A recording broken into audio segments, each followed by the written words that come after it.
Where do I go to invite people? It's just so fucking obnoxious.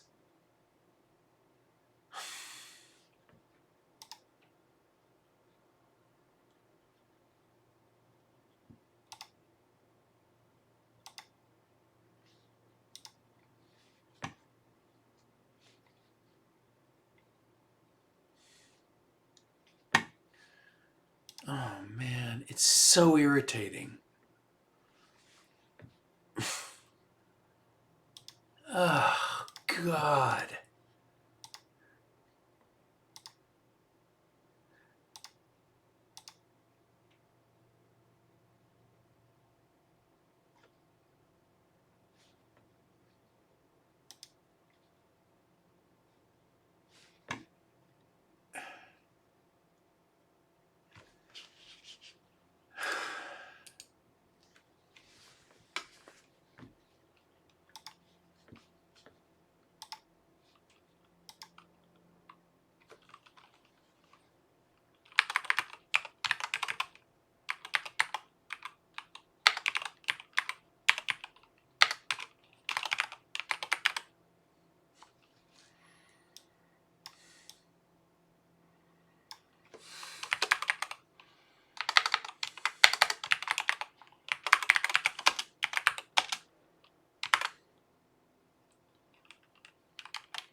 This is the California desert, a real desert of deep, loose sand, treacherous soft shoulders, blistering...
Where's that?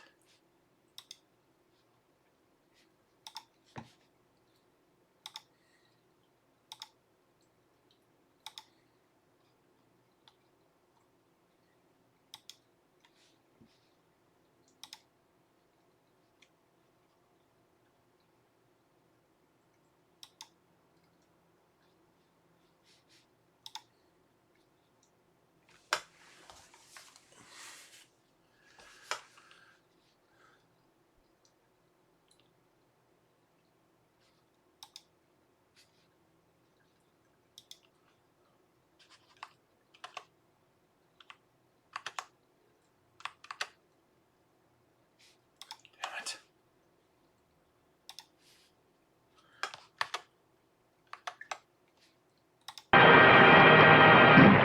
This is the California desert, a real desert of deep, loose sand, treacherous, soft shoulders, blistering heat. And this is the lovely 1954 DeSoto Automatic on the desert road. If you Now think what? it would take We're wild driving this horses to DeSoto make you Automatic out into change the your sand. brand of cigarette, In an ordinary car, it would be almost impossible to move or steer in this type of sand. Watch this. The world's newest and finest fully automatic you're transmission. right. Ready The for DeSoto Automatic Mustang. accelerates smoothly, steadily, New evenly, Mustang with filters. great power, even here. Here's And flavor steering even is though simple, filter can't even stop. through heavy, treacherous sand. Flavor that comes With on like DeSoto full-time wild horses. the power steering And that if works you for think you it all would the take time. wild horses Makes to make turning you the steering wheel as easy as dialing a phone.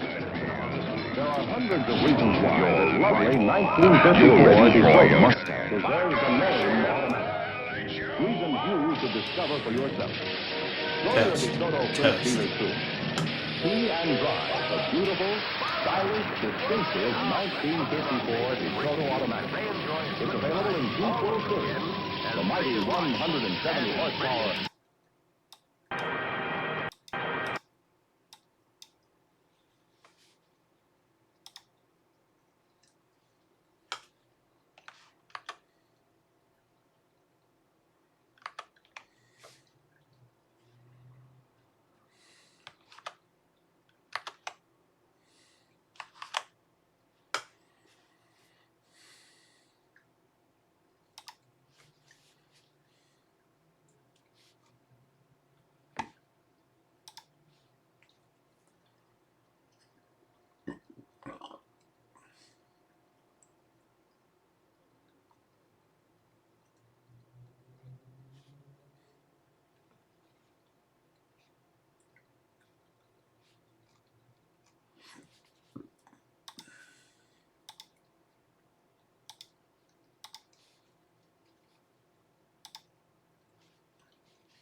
Wait.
Happy Sunday. Live on Twitch again. So, just turned it on. I think the microphones are all set. Okay, so the first thing to do today, after saying welcome, if you're watching, is to switch over to the tarot camera and pull a card for the start of the live session. So I'll go over here. It's over here to the table.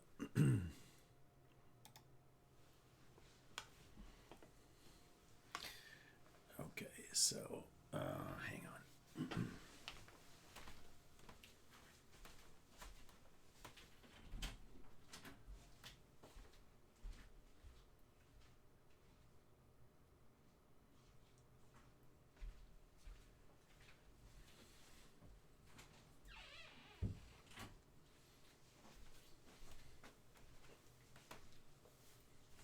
Okay, so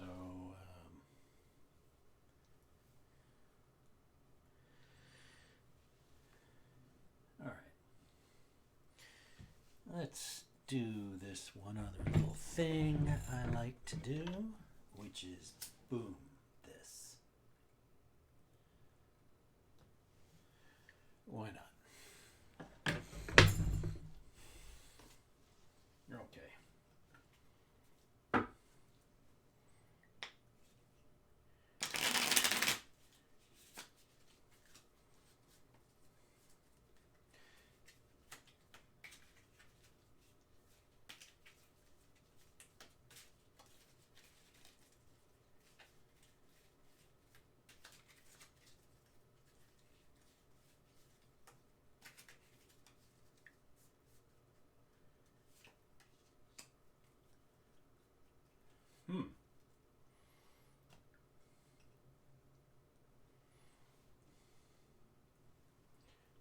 Justice. Interesting. Card. I mean, they're all interesting. The Justice card. For the beginning of a live stream. That's all. Just a card. Just to sort of say, hey, little something, a notion for the top to think about. Well, so what's justice suggesting? Balance. Balance in all things. Weighing things.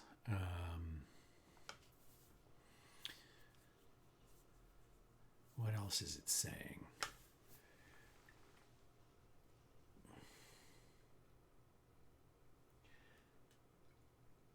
Fairness.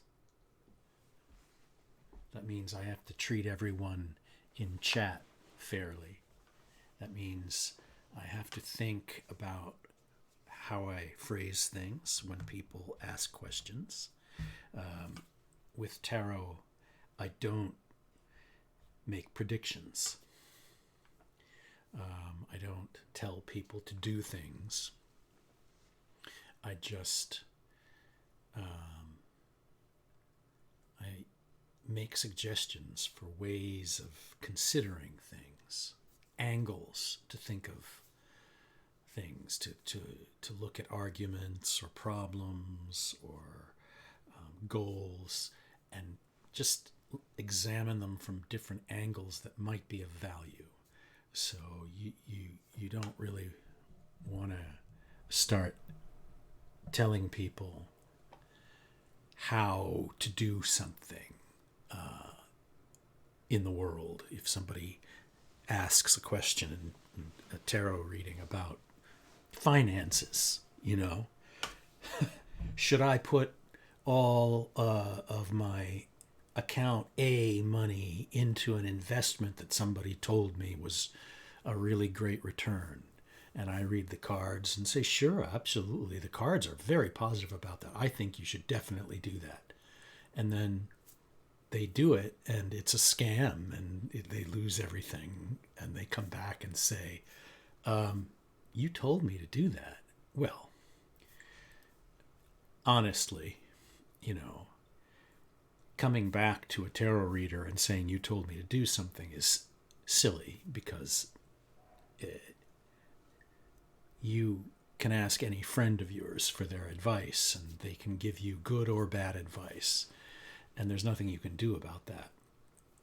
If an attorney or an accountant gives you professional and legal advice on something and it's wrong, then you have an argument. But you really can't be running around telling tarot readers that you shouldn't have said this or that, because then you would have to use the same argument with anyone you speak to, a family member, a friend, anyone who at any point offers you advice that turns out to be faulty. So that's the reality of it. But nonetheless, people do such things. So you really, in tarot, don't want to be talking to people about what they should or shouldn't do. You want to be talking about things they can consider, things that, different ways of looking at things, talking about the basic forces and drives and basic issues that everybody deals with. That's what these cards are getting at. They're talking about personality, insight, awareness of how one's own mind works, that kind of thing. The cards aren't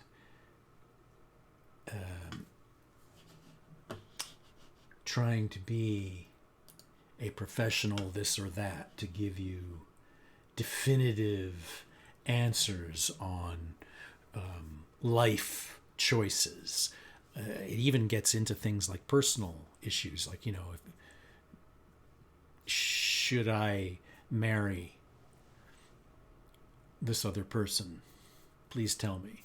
Well, no, I'm not going to tell you whether or not you should marry anyone.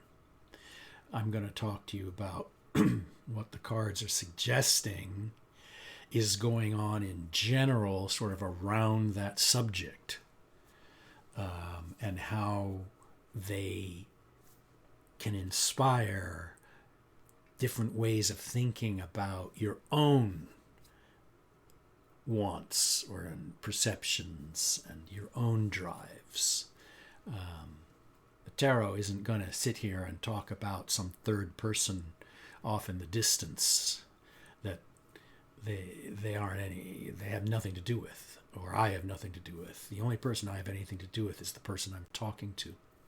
And so that person that deserves absolute honesty, and honesty means admitting what the limitations are right from the outset.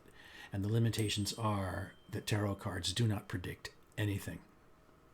Ever. They never have. They never will. And,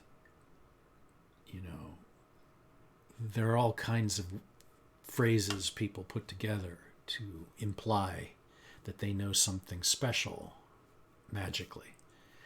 These are phrases that are tricky. You have to look out for them when you see them. Use your head. Anyway, there are no catchphrases here applied to me or my approach to the cards. The cards are images with numbers and names. Some. And those images can be interpreted many ways. The way I interpret them is based on a system that appears to be very useful and very it seems to work for the cards very well, and it is sort of, I think, excuse me, generally applied by many people who read the Tarot de Marseille deck, which is very old, but it uses number cards that are very abstract and symbolic. They're not nearly as specific as the imagery of the Rider-Waite deck commonly used in America. So because they're abstract, then you get into numerology and the basic element sort of associations with the suit, like cups, wands, swords, pentacles. Now, those interpretations are there to be made. They are somewhat open, and a reader that has a system that sort of guides him or her through reading, that's very helpful because you kind of dealing with these number cards, especially, you need some structure to rely on, and then from there you can improvise a bit, but you're telling a story to a querent, a question asker. You're telling a story, and you're having a good time, a good discussion, just as they would have with a friend, not with some professional advisor for a particular area of expertise. No, you are talking to someone who is a stranger most times, who has offered their time to listen and to look at some results from the random pulling of images from a very special deck. And they're giving you insight that they have, and they are also trying to jostle your thinking so that you arrive at your own insights and you make your own decisions. No reader is going to make any decision for you, ever. If they are making those decisions for you, you have a problem.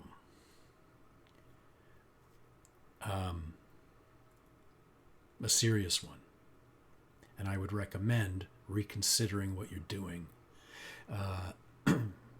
These are simple, basic things, but it's amazing, I think, how many people can forget them.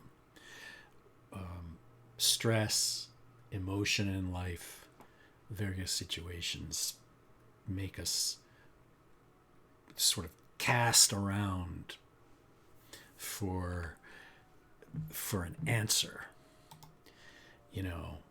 We want that definitive answer. It's natural. But oftentimes, look, if you read any books about therapy, and it's a good subject to get into around tarot, I find.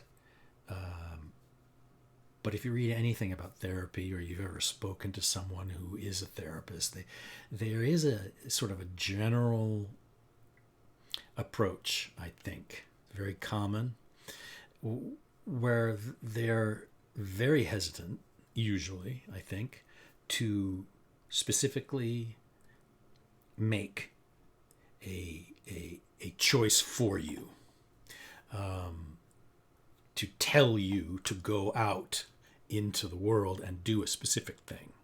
They may tell you to work on things, work on yourself in a way that they find is helpful, suggest exercises or things to think about.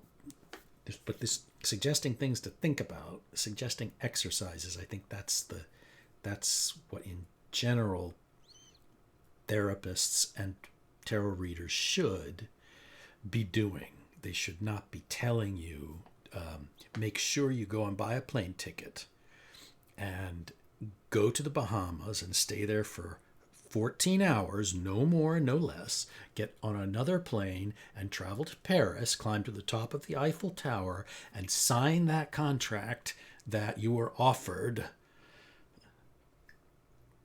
and everything will be great because the card says so. That's not what anyone who's rational is doing, ever. And this is just a bottom line, blunt fact of existing in the physical world. You don't get legitimate, intelligent people operating that way. So no one's going to give anyone a definitive answer on anything. Very few therapists would ever engage in such nonsense, and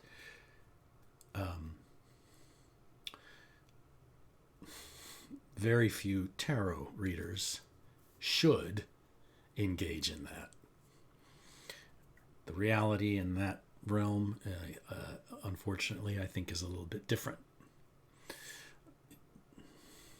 You know, look, you can have as great an attitude as you want reading tarot for people. You can be very, very cheerful and supportive and really sweet. And you can have a personality that is so accommodating and so personable that people in tough situations, for whatever the reasons are, can latch on to that person, that nice soul, very quickly. I mean, within 3 minutes. And boom, they're ready for a decision to be handed to them, and they're off and running when they get it. But that's, you know, that nice soul reading the cards, if they accept that arrangement, they're not performing their duties. You know, you learn the facts, or you learn these cards. You become adept with them and with their form of storytelling. And doing so brings with it a responsibility, just like, you know, Spider-Man's uncle, I think, said, with great tarot reading comes great responsibility. So, you know, that's the thing. And these things I'm saying aren't unique in any way. You can find them if you go to the Tarot Association. There's a set of ethics that tarot readers are supposed to adhere to, and I've looked at them. They're really good. They make a lot of sense. I think more people should read them. But what's striking about them is that they're just common sense. They're just, you know, what you should know walking down the street, talking to anyone. If somebody asks you for directions, you should know that it's your responsibility not to send them the wrong way. And it's also your responsibility to say, if you don't know which bus goes to the park, tell them. Don't try and come up with, oh, I think the 14 bus gets there. So anyway, it's all simple and clear and obvious. So that Justice card I pulled, let me switch back to it quickly. That card is, you know, think about how to be fair. Think about how to be real. Do the right thing when you're talking to people. So there you go. I think that's why that. So see what happened. I read the card, and it made me start riffing on the subject of being fair and honest and open and real when reading tarot. That's what the cards do. You know, that card just suggested to me something that popped into my head. Okay, well, it's a good thing to talk about. Every tarot reader, I think, should do a hell of a lot more discussion about ethics and what they actually can do. Think of it this way. You don't even need the tarot cards, especially if you're a really good reader and you know the entire deck.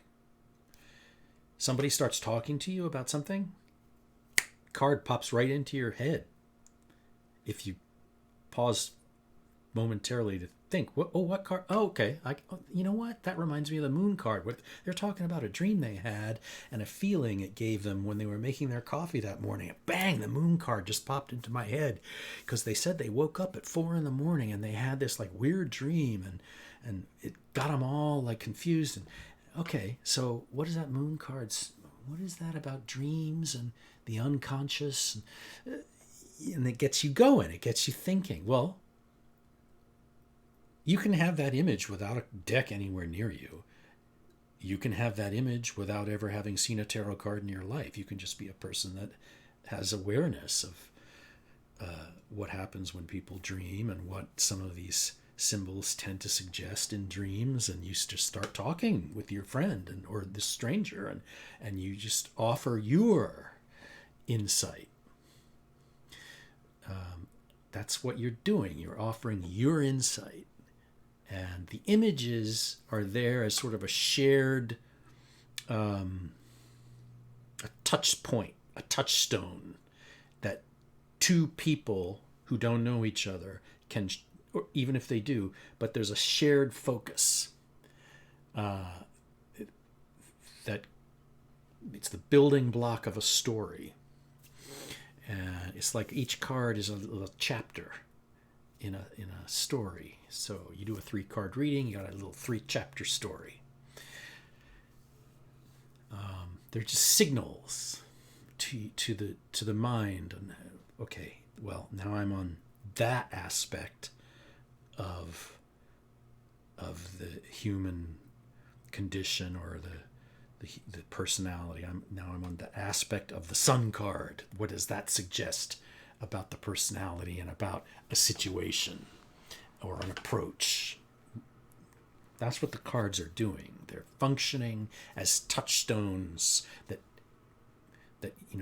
two people can focus on from their two different direct. Someone online watching a Twitch live stream. They've got that image. I go like this, and bang, I know you're looking at that image. I'm looking at it, and you're looking at it. We both see this. We have this focal point, and that does something to the discussion. That's why tarot is so interesting. There's nothing magic about tarot, and that's why people freak out about it. So many people who don't know anything about tarot, they hear it and they think, oh, the psychic on the corner with the stupid little hut and the neon signs all over the place that are always on at 3 a.m. and there's nobody there. And they're like, oh, those people are crazy. That's stupid. Well, they're just pictures. They're just little pictures. And those same people are perfectly happy to turn around with a deck of playing cards, and go to Vegas and bet their entire existence on the pictures that show up on playing cards. In fact, they're willing to go and lose their house because of a picture on a card that was pulled out of a deck by a woman wearing a bow tie in a smoky room standing under the Bellagio Hotel. I mean, go figure. That same person, after losing their house, if you walk by and mention the word tarot, they'll go, what are you, some kind of wacko? So I mean, it's that's just the way the world works. That's the way people are. So anyway, so this stream is, I do this tarot thing, which is great, but tarot is also very sort of filmic. It fits right in to my whole thing with film. And I will show some crazy films. I do this whole underground film thing. And I have a Facebook page or group for it. And it's, experimental, like fun art kind of filmmakers involved and everything. It's really kind of cool. But I want to make it more of a thing, and I want to have Twitch live streams that do this, but also ones that do more like gatherings to like watch a bunch of like films and then talk about them and see where that goes, because I think this is the perfect way to show things in a group. And there's something I like about Twitch way better than Zoom. Zoom has been destroyed because it's business. Nobody wants to get on Zoom anymore outside of working hours. That's just what's happened. It may have been fun in the beginning. It's just work now. And basically, you get on Zoom, you're going to be talking to your boss. You're not having any fun. So that's can't really do it on Zoom. Nobody will have the right taste in their mouth. Twitch, it's not work. Twitch is fun, and that's why I gravitated. I was trying to figure out what do I do? Should I live stream on Facebook? Maybe, something about it. I just doesn't quite. It's Facebook is too unfocused. It's too all over the place. Twitch is much more like you come here to meet and look at stuff and share it and watch. Period. YouTube has it. I put that in. I don't know. I just feel like YouTube is more for stuff that you've already made. You put that up there. And it works. Their live stream works, but it doesn't have all the nice stuff that Twitch has. Like, I couldn't even figure out how to do a screen that comes on when you're not online that says I'm offline. I'll come back, whatever. I couldn't figure out how to do it on YouTube. It's just weird. If you're going to give live stream stuff, then make it easy to do these things. So anyway. But that's leading me into my segue where I'm going to show a little film and just let it run. It's like 5 minutes. But there's all kinds of things I could show on this. There's like stuff about tarot. I could show stuff, just go to YouTube and there's all those cool, what are those? Alan Watts. That guy from like the 50s and 60s and I think 70s who did all these mindful meditation films, documentaries. And those are actually pretty interesting thing to show. I don't know what the copyright on them is, but so I'm not sure. I like to do things the right way, because the stuff I'm going to show is my own, and I own it, and other stuff I'll show would be like other filmmakers that might participate, who would want to show their stuff. I don't know. I guess I could. Oh, and I'll game too on this thing. I'll do some gaming, and I hate to say it, but I do Fortnite and World of Warcraft when I'm in the right mood. World of Warcraft is very much like go and fetch this thing, go kill these, like go kill 15 of these guys, and grab the key that opens the box in another place that'll get you the fermented cheese that you bring back to the magician over here, who will pay for it and will use the fermented cheese to make a potion, but then realizes, oh wait, I need one more thing for the potion. You have to go get me a glass bottle. But in order to get the glass bottle, you've got to kill 27 turtles over in the marsh and then grab a leaf from the special tree and bring it back to me. And then I can, and then put that leaf in some hot sand and light the fire, and it'll make the glass vial I need and bring that to me. And I can make my potion that'll save my encampment. That's basically a little description of the entire 20-year phenomenon of World of Warcraft. But it's fun at times to do. Fortnite is shoot everybody. That's the game. Shoot everybody and be the last guy there. And it's actually very difficult and very tense and fun. And it has, treasure boxes all over the place. But treasure boxes full of weapons. Because, hey, we're America. Of course, every good box has to have a gun in it. Anyway. Okay, so I'm going to put this film on at some point after I stop jabbering. You know what? Back to the tarot table. Let's switch over. Okay, so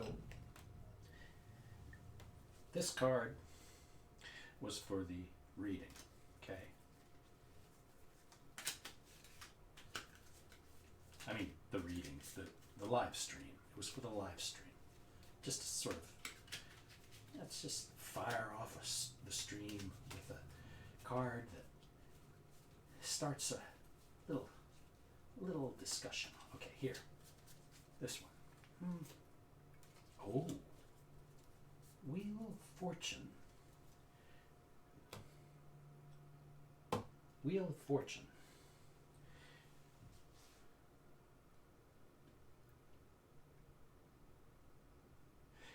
That's the card of change, but there are other cards that are about change. Many cards are about change. Tower is about change. The unnamed card is about change.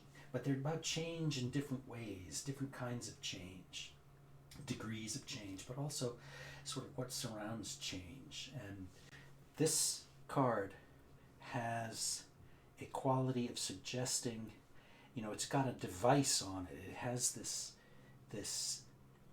it's also the 10th card, and the 10, the numerology of the 10, kind of suggests the finishing of a cycle, okay? The completion, you get to the end of a process, and you're then left to your own devices, and that's why there's a device on the card with a handle. I mean, it can't be more obvious than that. You've got to turn the handle, and you've got to make things happen. So the next stage for you has to be a decision you make. It has to be an effort that you make. And there are problems here for people. This card is getting at the deep-seated personality quirks that we all have. And it's saying, if you never grab that handle right there, if you never grab that handle and turn this thing, you never make the right effort. It just sits, and look at this little demonic character at the top, lounging. Because, hey, there's nobody doing anything. Well, this thing's not, this gerbil wheel ain't turning. So I'm just going to sit here and relax because nothing has to change. Nothing needs to evolve. And I'm turning blue up here because I'm holding my breath, waiting for this guy over here to make a damn decision. So you see, that's what that card is doing. Those are all sorts of different things that card's touching at. And the 10, the completion of a cycle in the number cards. And you're ready for the next thing. So I can look at that as a creative person, as a filmmaker. I can look at that Wheel of Fortune card when it comes up, and it makes me start thinking, I finished my last film.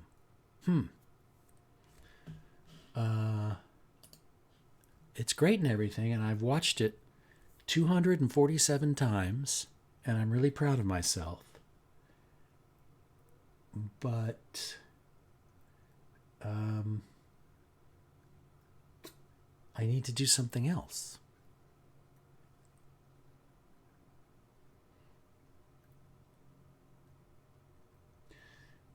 I need to move to the next thing.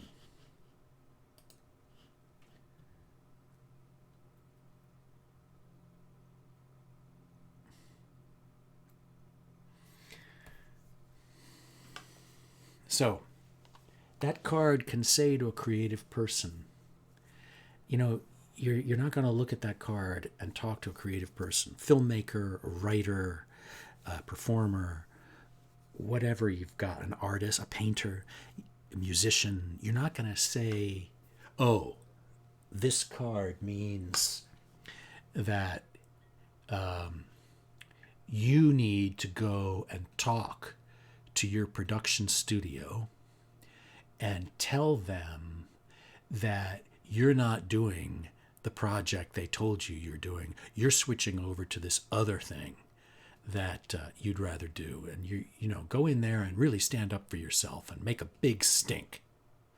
That's not what the card's doing. The card is saying to a creative person, do you find yourself in these predicaments where you're kind of sitting still, you've stagnated a little bit, you're ready to do something, you're ready to move on, but you just can't let go of the adulation you might have gotten. I'm not talking about I'm not talking about, hey, you won an Academy Award. I'm talking about your friends, your family, whoever, just anyone that appreciates what you do, even just yourself, because your own view of yourself and your thinking about things. I got a question here. I've been looking over at at the tarot table. I got a question. Malin asked if I'm going to do readings, and I'm going to say yes. And I will. I'm going to finish up talking about this card real quick, and then Malin, if you want to ask something, just go ahead and ask. But as I've been talking about, I don't give predictions and tell people what to do. The readings, like I'm talking about this Wheel of Fortune card, that's the kind of reading I do. So, an artist, a creative person looking at the Wheel of Fortune card, they're just naturally going to start hitting on ideas internally, and it's going to create a bubbling up of little thoughts that'll hit them over a series of days, maybe, about getting moving and going forward with something that they think would be next, the next thing to do.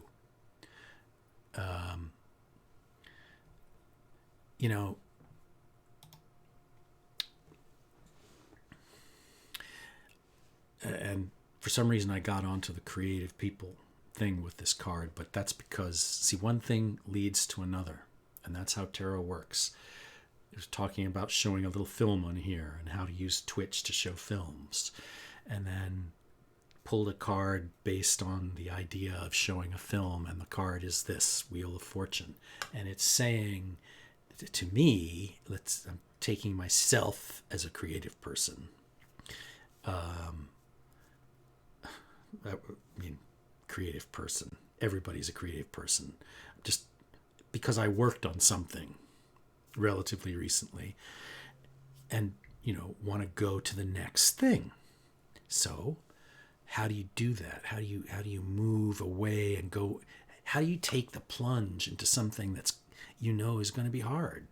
It's always hard to make anything because you get all these doubts and you're like, oh, I don't know. I'm not good enough at that. That's not gonna be so. Who am I to think that I should make, okay, here's one. Perfect example. A stream is basically a film. It's a project. You put a stream together, it's a project. That's a project. Oh, actually, come to think of it, that's my next project. Oh, well, I guess I started the next project already. So, but, you start, you wonder, you ask yourself, why should I stream anything? Why should I do that? I don't know enough. How many books do you have to read about tarot to know what you're doing? The answer to that is none. The other answer to that is 36. It depends on the person. It depends on what you're doing. It depends on where you want to be. I did a lot of reading because I felt I had to. That's just the way my head works. I had to because I was building something related to tarot. I was building an app. And I had to know what I was putting in it. I had to know how to write about it. And I had to know how to make it function. And, when you're dealing with something esoteric, relatively, like tarot, and you're putting computer code together to make a useful tool for tarot, you've got to combine logic, technology, with the esoteric knowledge around tarot, the history to some extent, something that you doesn't work the same way as computer languages work. So I did a lot of reading to get myself to a point where I could say, okay, I've got the detail, I've got the information I need to build something that other people can use successfully. So, but who am I to stream about tarot? But any artist asks themselves the same question over and over again. Sometimes they ask it on a work-by-work basis. Famous painters ask themselves over and over again, I gotta paint this vase of flowers? I don't know anything about flowers. I can't do that. It's that natural human tendency to sort of wonder if you can do it. Why would anyone care? And the solution to all of that is partly, just as luck would have it today, in the Wheel of Fortune card. Right there on the table. Just looking at that card tells you basically, get in and start cranking.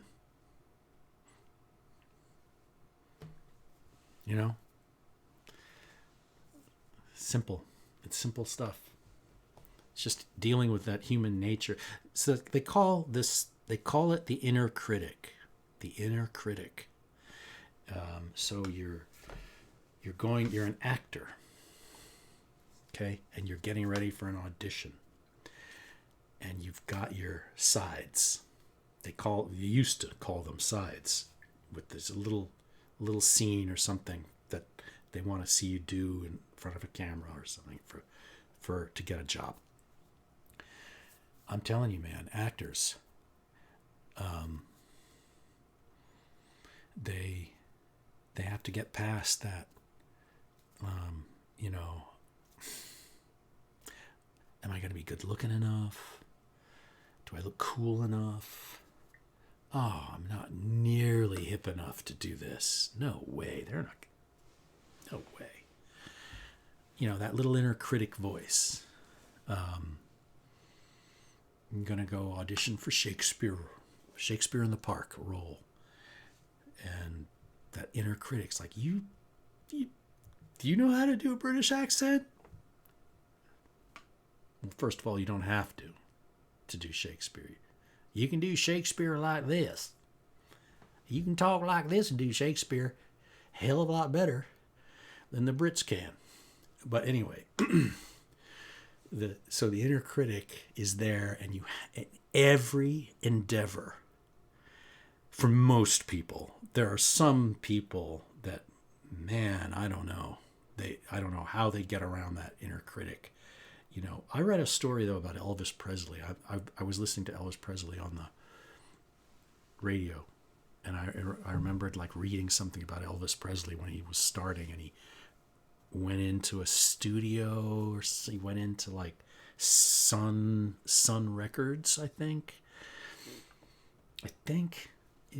down in the Memphis or something, and he was supposed to do a demo recording so they could see if they wanted him or something like that, to record him.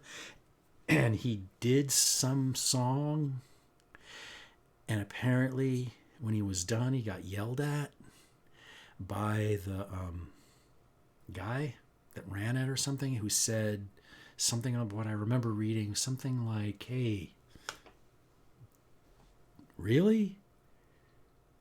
Did you feel any of that? Do it. He said something like, do it now like you're really feeling. But you see, and I was thinking, well, I know what Elvis Presley was dealing with, because he went there and he wanted to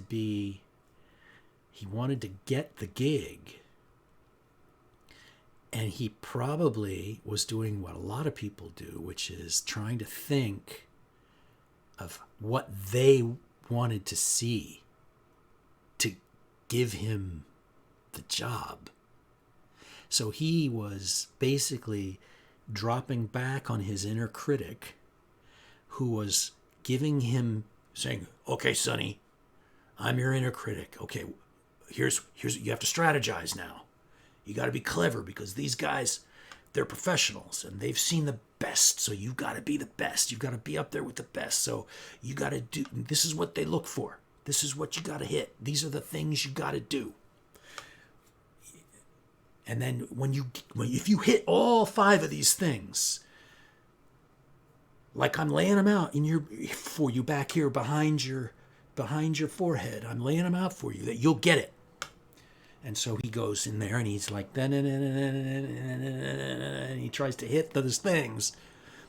But you see, there's that little detachment he's got from the moment where he's like, I'm hitting them. I hit it. Oh, yeah. They're going to love me. They're going to love me. Finished. And then they're like, and they're looking at him funny. And he's like, oh, uh-oh.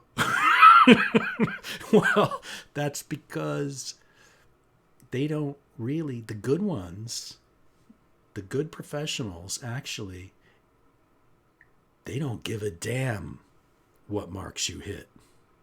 That's the problem with when you're not a professional and you're trying to do what you think. Actually, the real professionals out there, the real good folks running the show, if they're running a TV show or whatever, they're not looking for a damn thing. They're not looking for you to hit any mark. They don't care if you hit the note. All these American, Idol singing shows, they don't care. Not real. Well, they pretend to. They pretend to care if you hit. Oh, you didn't hit that note right. Oh, no, I'm knocking 4 points off. They don't actually give a damn whether you hit any of the notes. All they care about is that you are absolutely real. You have to be absolutely real. You have to mean it. Really mean it. And that's what the guy was telling Presley, I think, in this thing I read about him. He was saying, don't give me the fake professional nonsense. Don't give me the 5 points your little inner critic is telling you what you think I want to see. Get up there with your guitar, get behind that microphone, and just let everything totally effing rip. And I don't care where it goes, young fella. It's not my job to care. Let's just see. And he did it. He had the capacity to take that kick in the pants and go, oh my God, I can do that in my own garage. I've done it 150 times. And he just went, and he basically said, inner critic, boom. He decked him. That's what happened. And he got it. And if you listen to Presley, which I'm telling you, I just listened just this week in my car, and I was like, oh my God, this guy, when he was young, was hitting stuff nobody has since. And it's amazing because he had this enormous technical skill. I mean, so incredibly proficient technically, combined with this overpowering emotional drive, which is, I mean, what's the default now for emotional content in popular music? That's easy. Kurt Cobain, who is a genius, was a genius. But you look at Presley, you listen to Presley, and that emotional content is actually even greater there than the Cobain stuff.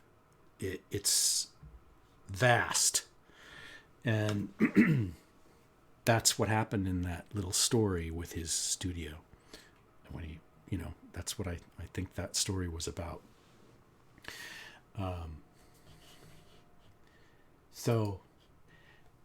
But again, to switch over, you see what I've done here is this is just one foolish little major arcana tarot card. Just one. The Wheel of Fortune. And I've gone off and I've been riffing like a jazz musician on this one card. And it's led my brain into Elvis Presley and Kurt Cobain. Right? I mean, does that even make any sense? Yes. Yes, it does. Because that's what tarot does. I was looking over at the candle. I lit the candle over there. I was just like, wait, I saw fire. What's happening? So there's a candle over there. So anyway, leading into projects, creative projects, they don't have to be creative. I'm just now, for the purposes of today, going on and on and on and on about the creative process, but this can just as easily apply to anything else. If you're writing code at work and you have a huge project and you need to get... Oh, okay. Malin asked her question. Okay. Let me get to that in a second. But if you're writing code for a project at work, you you have these phases between projects, and you sort of let down. You write something at work and you're done, and you kind of like let down, and then you're like, oh my god, and then another thing comes up. Your boss comes up and says, oh, we have this other project that somebody suggested. We have to analyze whether or not we can move in that direction, and blah blah blah blah blah. And you're like, oh my god, really? Oh, that uses what language? Oh no, I don't know that one. How am I going to do that? Well, it's the same. You have to be creative there. So anyway, Malin.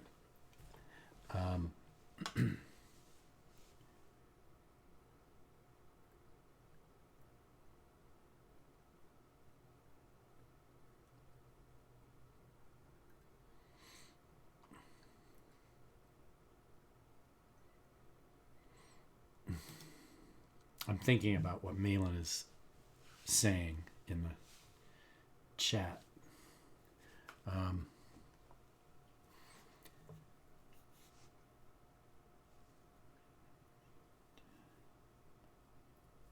Anything to say to him? Well,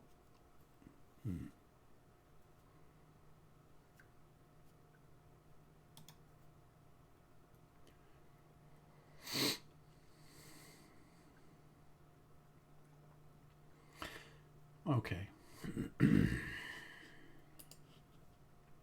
Sorry, I'm thinking about the phrasing of the question.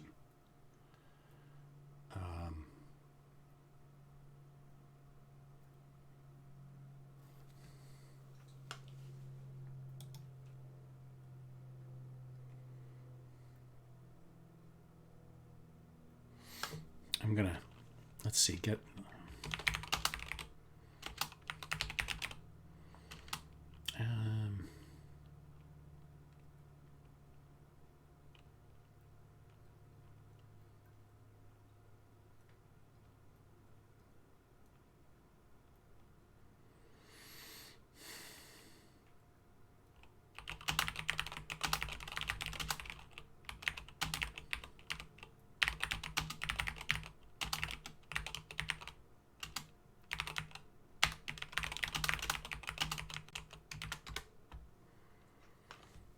okay, I'm asking, are you actually asking if there's something that this person should consider relating to the other person?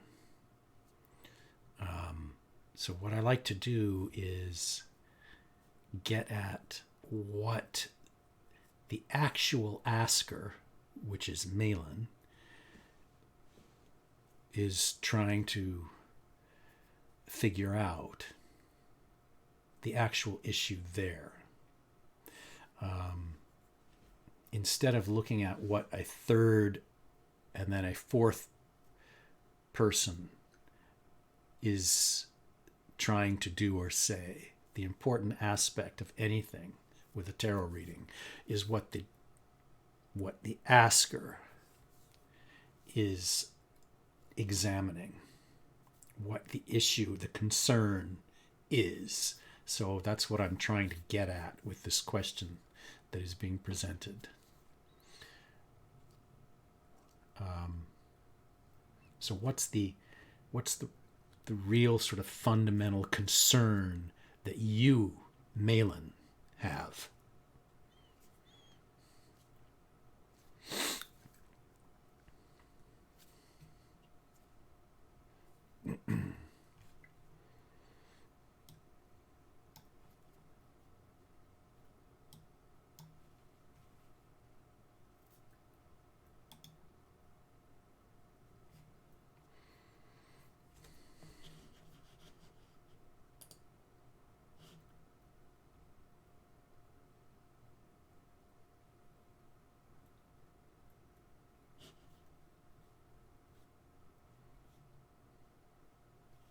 I'm not sure if Malin's still there. But at any rate, even if Malin's not there, that's the approach that I take with anything to do with a reading. It's what's the central subject matter for the querent. So I try to bring it in closer to home, from instead of talking about what somebody else might have to say, bringing it into the querent, bringing it to the person I'm talking to. What's that person's concern? What's the subject for them?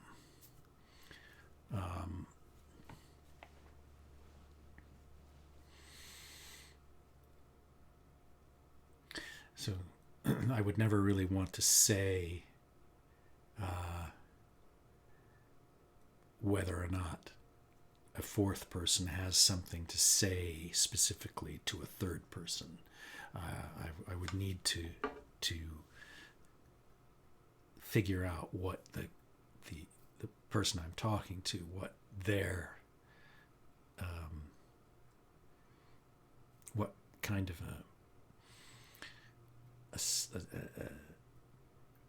a concern they were dealing with. And that can, there always is one.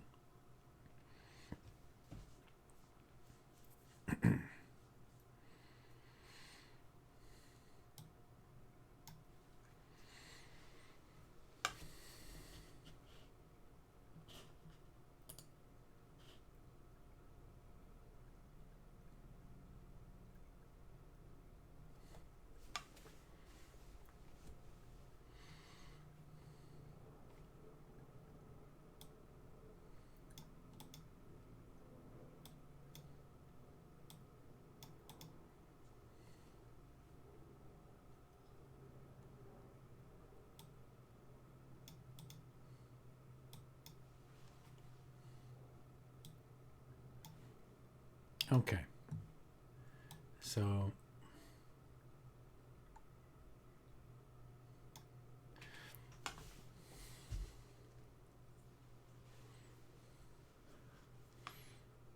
I'm going to do a 3-card reading. I wrote a thing.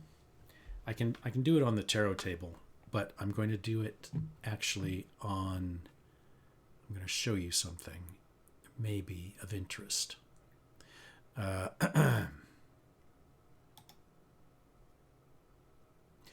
Okay, so these 3 cards you see on the screen are, if I go to the middle card and press it, sorry, I'm not on the right. If I go to the middle card and press it, see, they change. And that's because I wrote a little thing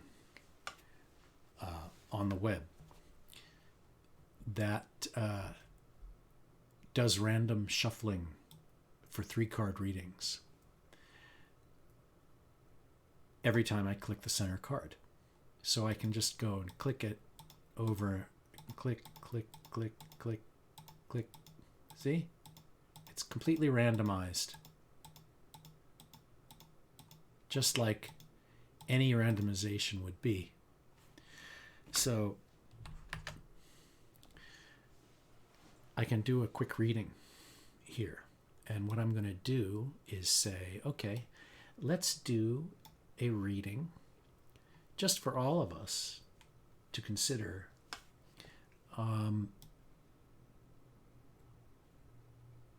for the next day. Sort of around the subject of this creativity we've been talking about. So I'm going to click the center card a few times, and then what I'm going to do is I'm going to pick a number. I'm going to click it 5 times, and that'll be our reading for something to consider over the next few days creatively, whether it's art, creative, or at work. Okay? 1, 2, 3, 4, 5.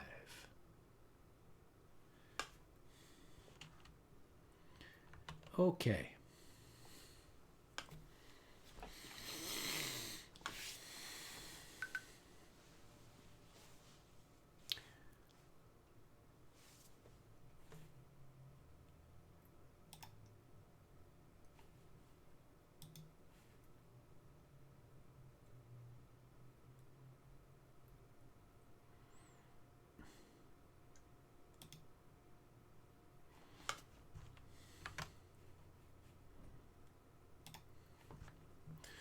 All right.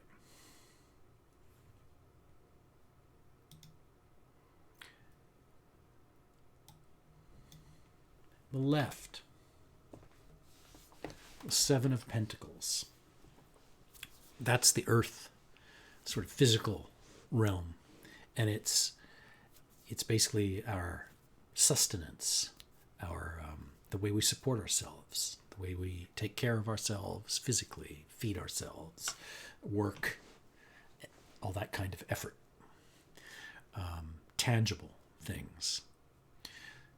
And the seven is getting at action, but it's also the realm of spiritual growth. It's sort of intuition starts to come in and play a role and move things. It takes them out of success and stability and moves them forward, but with sort of a more inner self-awareness, intuitive responses to things, intuitive decisions are made. That's what that card is pointing us at, but it's in the realm of the physical, and it's on the left. So in this 3-card reading, it's an influence that has put us where we are right now, that has gotten us here. It's something to think about, to look back and say to yourself, kind of, what changes have I made recently? And they're not huge significant ones because it's a number card. The number card is not a deep personality trait.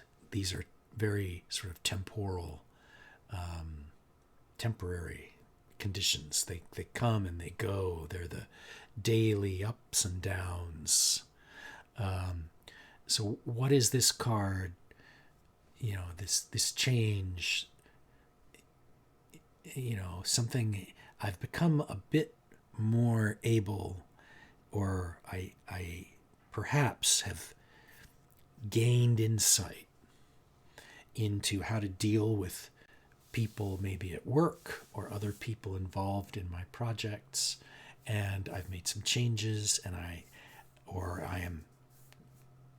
am now able to make those changes, and I'm able to grow. I can see more about how I treat things, how I treat people, how I talk to them, how I manage myself when I'm working, or how I manage other people. I can see these things more clearly now, because this 7 has sort of, it represents this growth and this willingness to accept new things.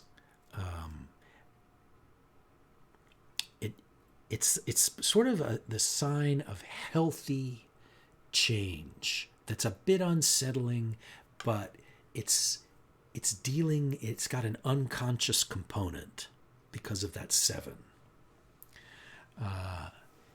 So that 7 in the Pentacles is, there's been something that maybe has worried us for a while, but we know that we have developed an intuitive response to something and a greater self-awareness about how we operate in the physical world. How it could even be health issues. It could be around your own sense of your own physical being, that you've come to accept something, or you understand why you feel a certain way all the time. But these physical, money, food, work, the earth element, and the 7, though you've got the earth element sort of working together with the 7, which has a spiritual change quality to that numerologically.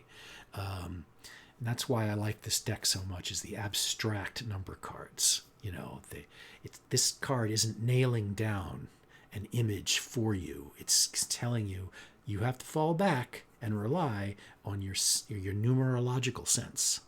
What decisions have you made in your tarot system about the number 7 primarily?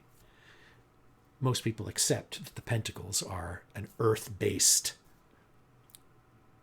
symbol. That suit is earth physical based. What I need to do to put dinner on my plate every night, which involves how you treat people in meetings, how you talk to them in meetings, how you talk to them, employees or bosses or whoever, anyone. But we have come up with something recently, and it's not too significant. It's not huge because it's a number card. It's just, I've learned a few things, and I think I'm able to deal more efficiently and more intuitively and be more confident in how to approach these projects, this work, this effort. And that brings us to right now in the center, the middle card, with the swords, the element of the air and thought and belief, conflicts, conflicting ideas, conflicting beliefs, patterns, knowledge, education, what I need to know to do something, to get something done. And here we have the Queen, a court card. And these court cards get important. They're a little bit more significant than the number cards, so they're more long lasting. This is a trend recently, and it's brought us here. So this card on the left, this 7 of Pentacles, this sort of change that we've been undergoing in our own behavior and the way we view ourselves and our work, has led us to this point of calm, quiet, nurturing confidence and control, and this reliance upon what we know that we know, our training, our skill set. We are prepared for where we're going and what we need to accomplish more than we think. We have this easy sense of authority, but it's the Queen, and the Queen has that nurturing element more so than the King. She has a nurturing quality, so a little bit more understanding, which is interesting because of what I was saying about the 7 of Pentacles on the left, that inner awareness about how we know how to talk to people. We've made some discoveries about how we deal with people. Well, this Queen is saying, okay, yes, you have. And here's the deal.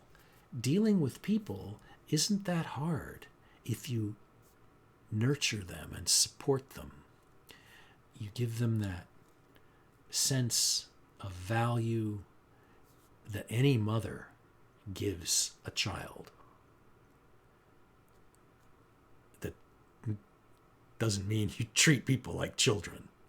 It means you have a sense of just sort of being gently supportive always, even when you're dealing with skills and incredibly complex structures and thought processes. You're supportive, even if you have authority over people. You support. So, and it also means this card doesn't have to apply outwardly. It can apply inwardly to yourself. So, in other words, you look at yourself this way. You view yourself with support, and you give yourself that kind of gentle nurturing quality in the way you think of yourself and what you're going to be doing and need to do for this next step.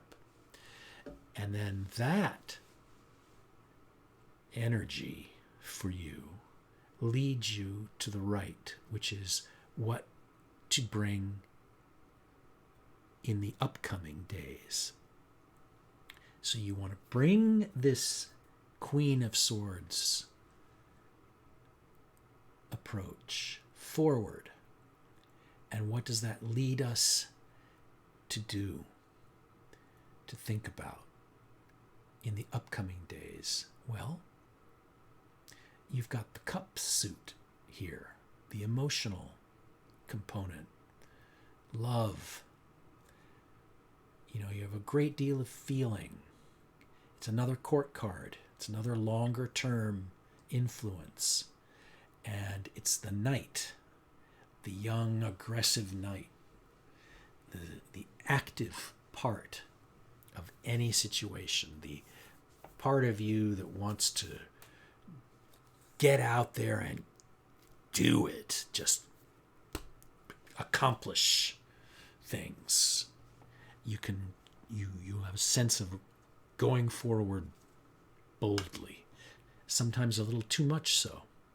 But look at that horse. He's like prancing around, getting ready, going over. And the knight looking at that heart. That cup is like the heart. That's the the blood pumping through your veins, the feeling, how you feel about yourself and what you're doing, what you love. And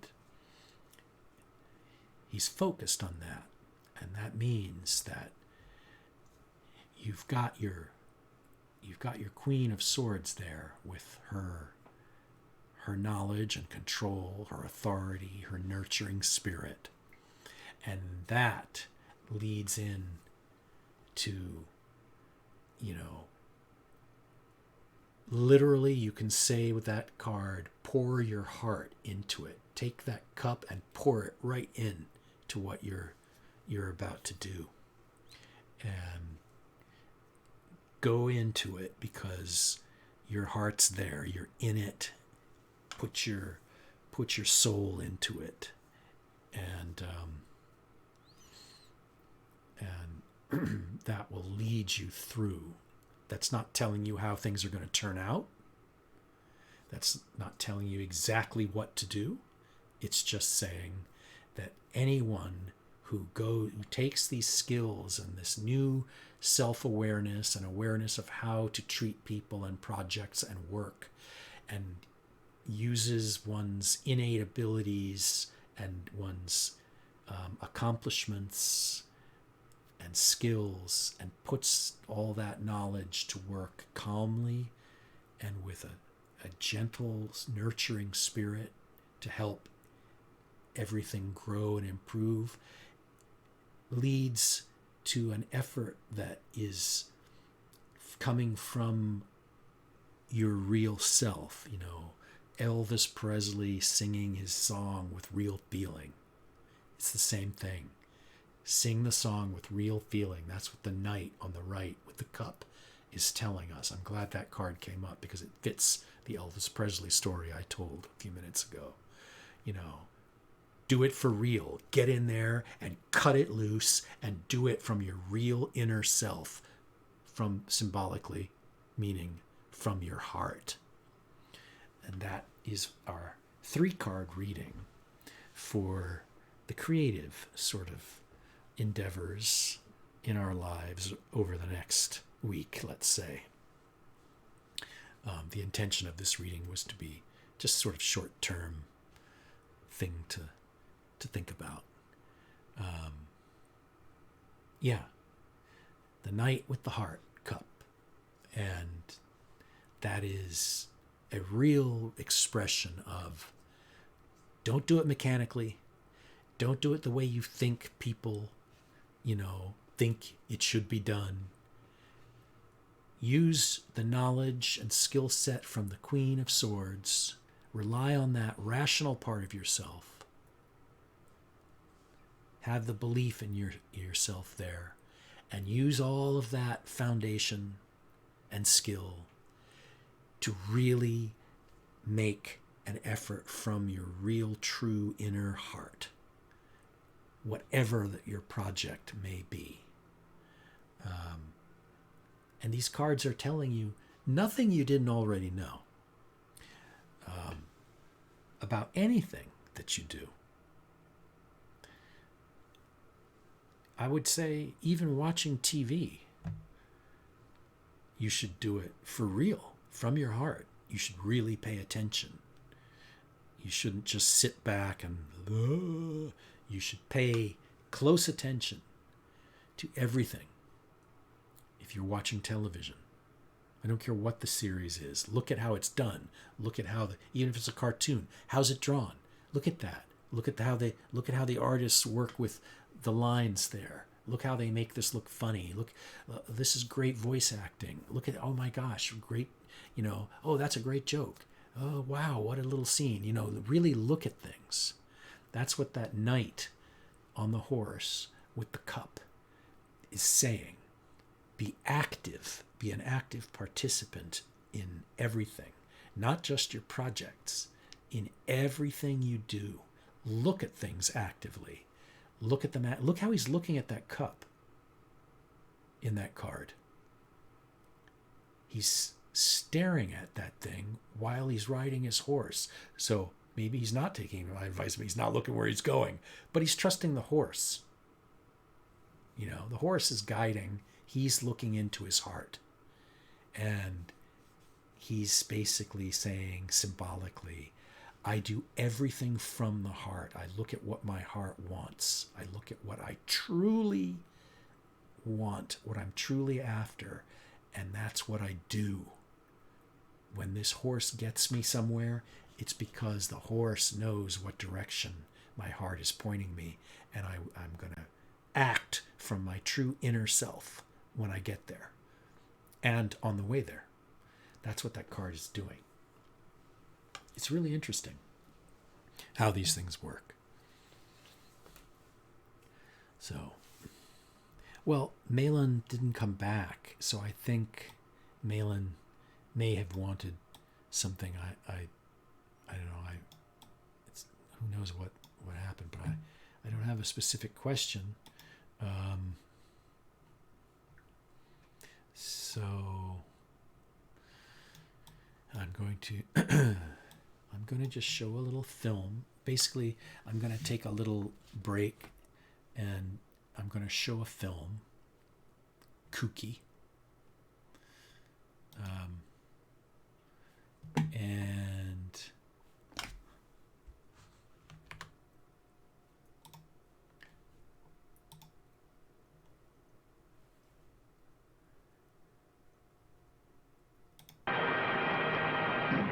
this is the California desert, a real desert of deep, loose sand, treacherous soft shoulders, blistering heat.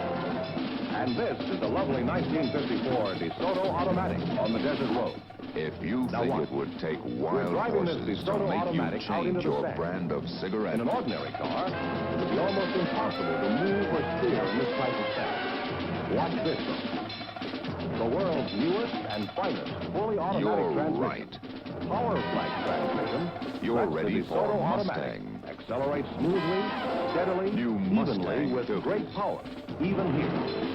Here's And flavor steering even is a simple, filter can't even stop. through heavy, treacherous sand. Flavor that comes With on like DeSoto full-time power steering. wild horses. The power steering And that if works you for think you it all would the take time wild horses to makes make turning you the steering change, wheel as easy as dialing a phone.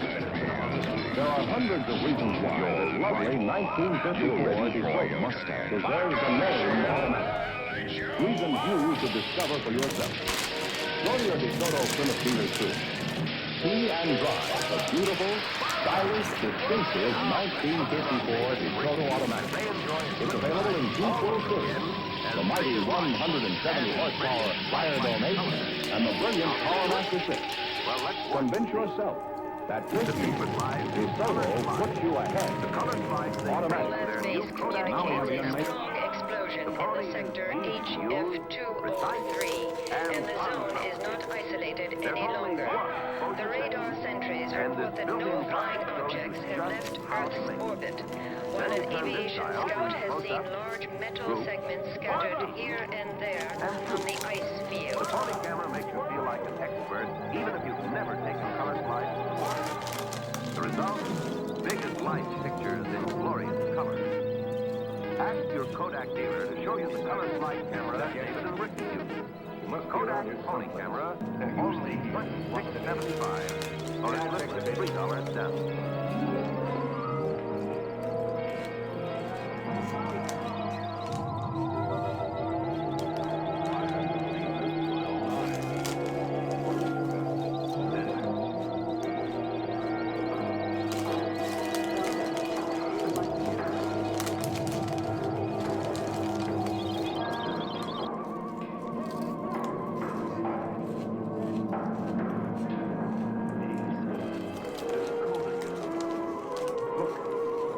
He's trying to speak, but no sound is coming out of his mouth. Yes. Dog can't hear sounds that we can. His voice must be beyond the range of the human ear. Where's the doctor? He went down to the basement. Here he comes. You didn't find him? No. I better call the police. But there's no telling what could happen to her in the meantime. No, take it easy. We're doing the best we can. She said she was locked in, and she couldn't see who did it.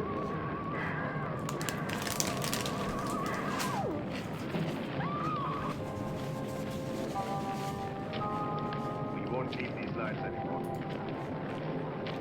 Deaf ears become visible. And a normal body.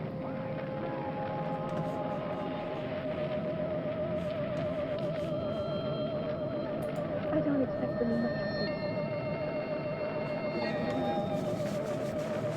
I wanted to believe in you. I wanted so much to believe in you.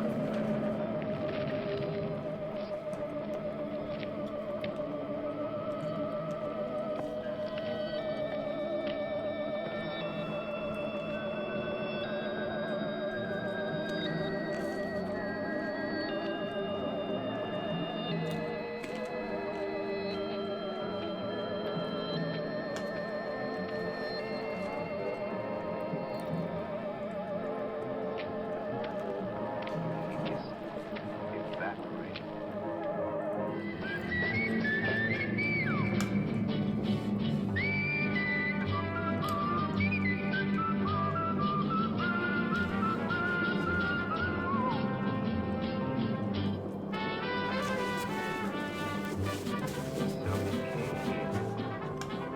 I'd walk a mile for a camel.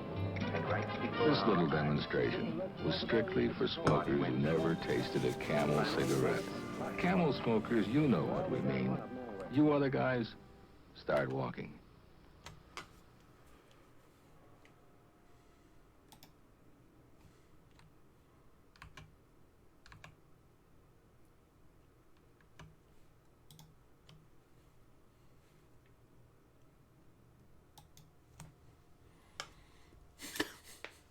So, well,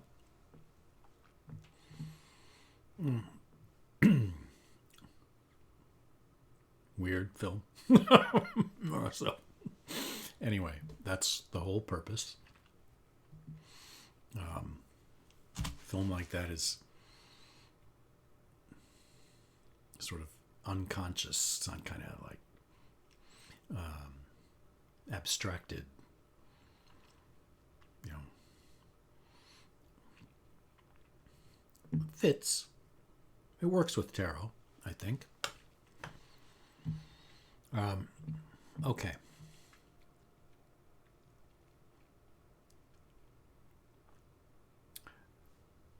Intermission time.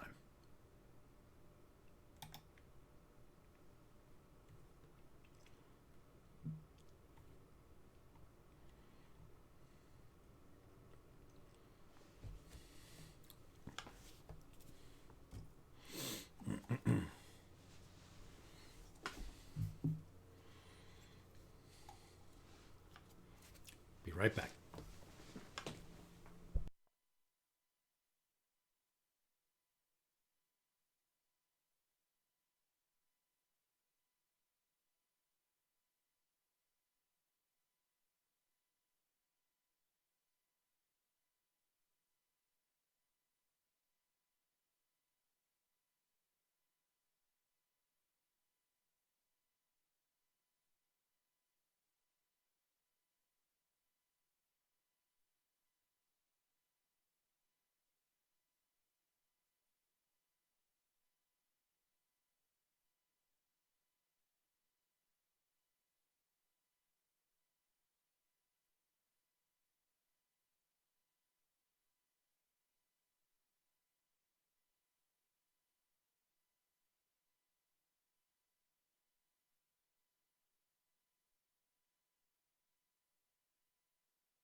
I'm back for what it's worth.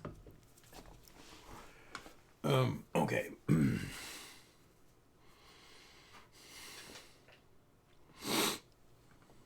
All right. I'm debating whether or not to do something. What was I?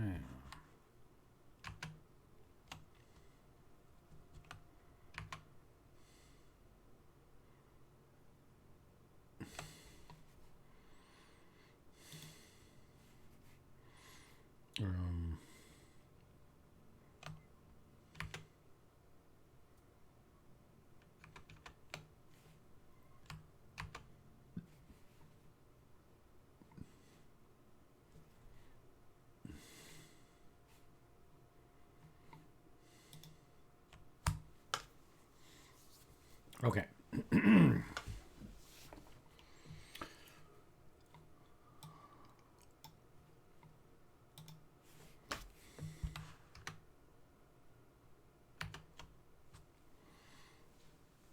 I think I'm going to do a big reading. A 10 card Celtic Cross.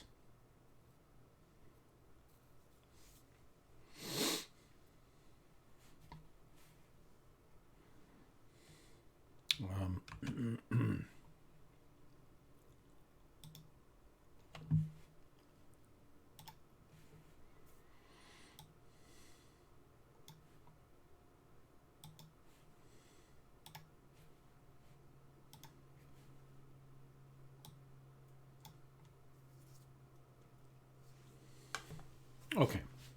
Just getting my software things sorted on my,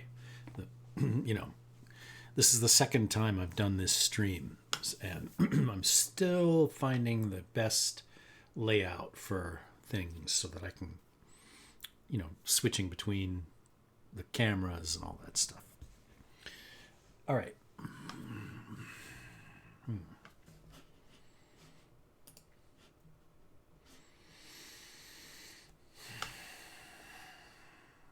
Okay. I'm going to switch over to the tarot cam. And I'm going to do a 10 card reading. What shall we do it on?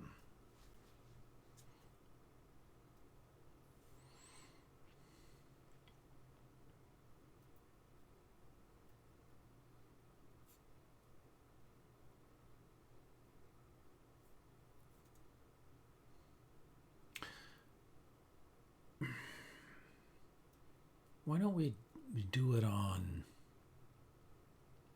We just did the 3 card creativity one, which was great. Use your skills and move forward, take action, and operate really from the heart. Do it with feeling, basically, is what it was saying. Now, let's say...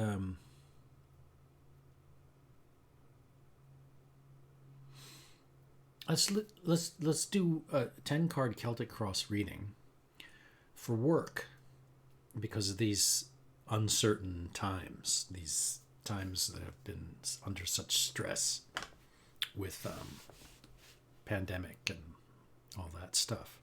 So let's do a work reading, and without being too specific, we don't have to ask any specific question. It's using the tarot to imply mood and considerations, things to keep in mind as we deal with work and coming out of hard year. But we're going to focus it on that work realm, because it's probably where a lot of anxiety is for a lot of people. So a major 10 card reading on the tarot table. I have an app that I can show that also does 10 card readings, and I've done that. I did on that on the last stream, but I want to do one analog with my hands right over here. So I'm just sort of getting in the frame of mind for it. You know, tarot reading is, you know, it's a performance. You're reading, but you also are performing. You're communicating. You have to be able to kind of let a certain part of your mind operate freely.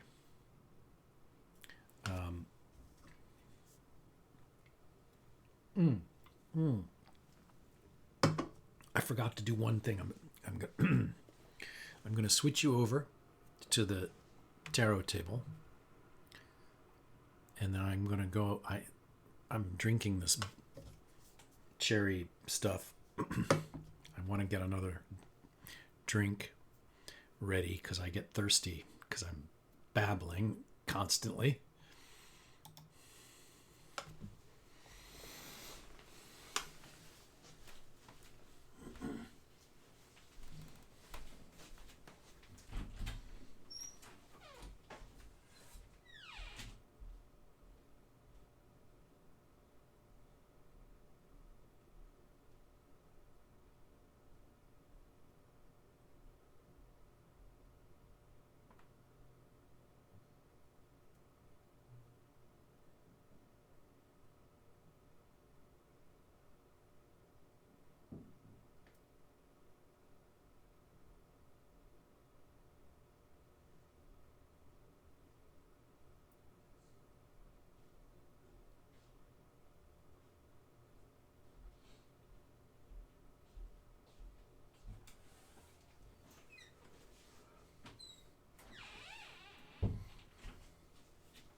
All right.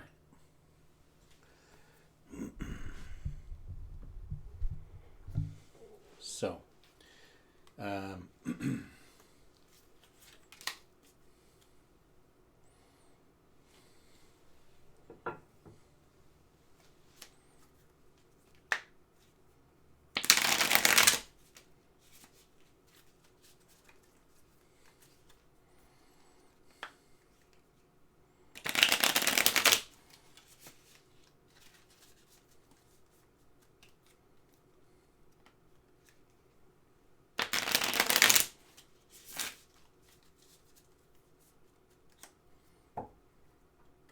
So the subject is work. I'm going to do something here.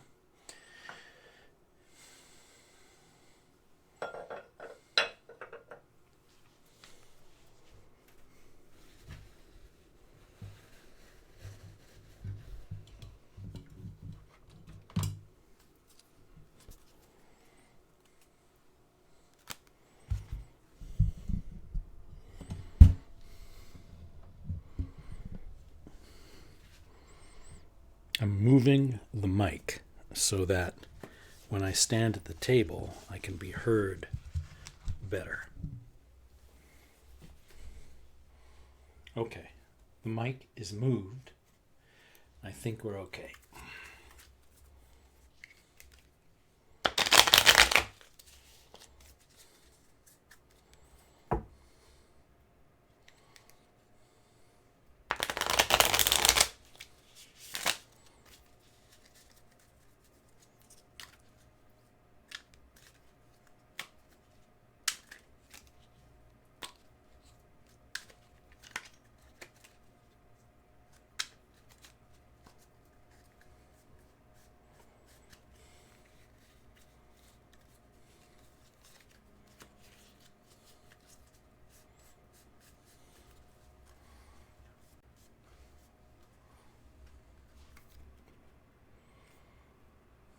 For work. Major concern, heart of the matter. Current obstacle.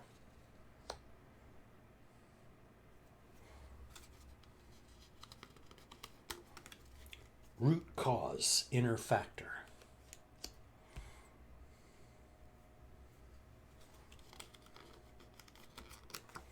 Past, fading influence.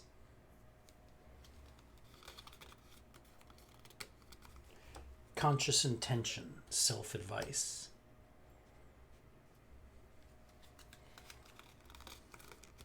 Near future.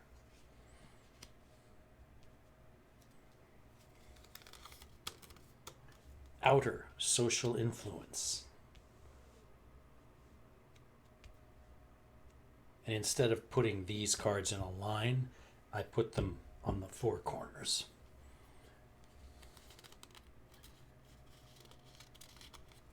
Personal, self-image.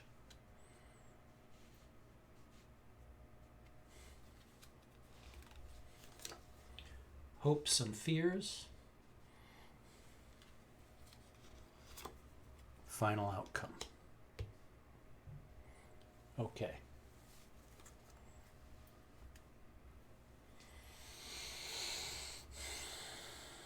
First things first.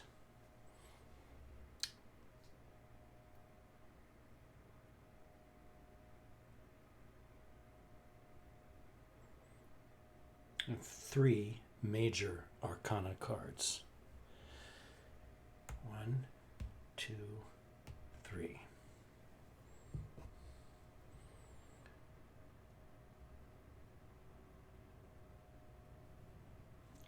One,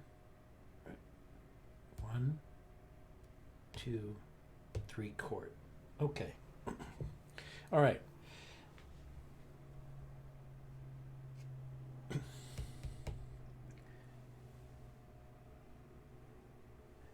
This is the heart of the issue right here. This is our major concern. We're dealing with the 3 of Swords. And again, now we're dealing with the realm of thought and intellect. And that 3, I'm going to just slide this over here like that. I'll put it over here.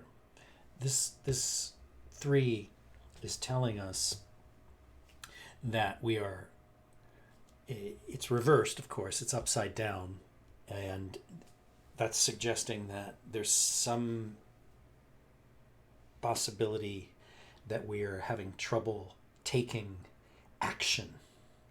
The 3 is the representative of sort of bursting forward into motion and action, and leaving the sort of static position, leaving preparation and moving out and using our tools, using our ideas, using our knowledge, and putting our preparation into effect. So for work, you know, we're moving forward and trying to embark on something, and it's not particularly major. It's a number card, so it's a project of some kind. It could be anything. It could be trying to find a certain job. It could be taking any kind of action related to work and our physical well-being, our financial sort of selves. But it's reversed, so that could imply that we're sitting a little bit still and we're hesitant to move, that we keep wondering if we're ready. We keep wondering if we're prepared enough, and we can constantly find reasons why we shouldn't do this and shouldn't do that, and we need a little more time. That kind of feeling at work, everybody knows what I'm talking about for any kind of a job. This kind of thing often happens in office jobs where you're analyzing, discussing meetings, long meetings where 3/4 of the meetings is spent, you know, being silly and sorting out, you know, whose coffee is hot and all that kind of stuff. So there's some stagnation, there's some hesitation to move forward, perhaps, that's at the root of what's going on in this reading. And we have the crossing card, which is the obstacle. This is something that's sort of, we keep running into, you know, we've seen it before. It's like it's a little bit of a problem that is hindering us maybe from figuring out how to move forward. And it's a component, it's a deeper issue. It's a major arcana card. It's the Emperor card. The Emperor being authority, control, power, the strength that we have at work, the respect and admiration that we have at work. And it's potential that we are having some doubts about that, or we feel that, you know, we're a little less confident now, which is only natural because this reading began as an effort to talk about work during this stressful time where we're trying to emerge from a time of lots of jobs gone, lots of people in real distress with work. And so this kind of feeling that we may have once had could be a bit, the lack thereof could be a bit of a problem, a hindrance preventing us and keeping us in this static mode where we have the upside down Three of Swords, where we're not able to implement our ideas confidently because we're having an issue with confidence here and authority. We're at a low ebb, perhaps, mentally, because we're talking about swords here. This is what's crossing over. This is hindering. So we're talking sort of in the mental realm, intellect here, our knowledge. A little something bothering us here, keeping us from stepping forward into the next step with work. Now, root cause, inner factor. This is more unconscious. This is unconscious motivations. The Ace of Cups. Here we are back. In the prior 3-card reading, we had the Knight of Cups. Now we've got the Ace of Cups. And the Ace is the enormous built-up energy, the potential. This sort of complete barrel, full, the full heart, not yet being applied, not yet being used in what we're dealing with here, this work thing, this moving forward. And it's upside down. We're having problems. There's an inner factor that we may not be aware of, where we're potentially ignoring our heartfelt feelings, our real self. We're letting other things distract us from what we really want. What do we really want to achieve? What's important to us about this project? What will make us or me feel good about what I'm doing? And I'm forgetting that, and this is an unconscious issue that may be coming up in dreams, you know, but this is another reversed card, so we're having issues there. Now we move up to fading influence in the 4th card position, and we've got the Knight of Pentacles here, the Earth, the labor, the physical realm, again showing itself,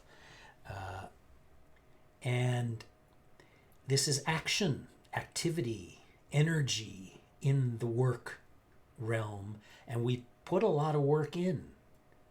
And this is fading influence. This is fitting in perfectly with these other cards. This inability to move into action. But this is a temporary card because it's a number. This crossing issue is a deeper personality card. This is really more of an archetype. And but this means we have this confidence. We have this built in.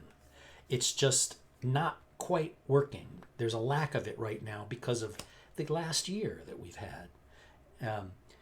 We'll get it back. But this is showing us that we have had lots of energy in our work, and we're totally willing and capable of putting great force behind our initiatives and getting a lot done, actually. This is a good worker in whatever kind of a job we might be talking about.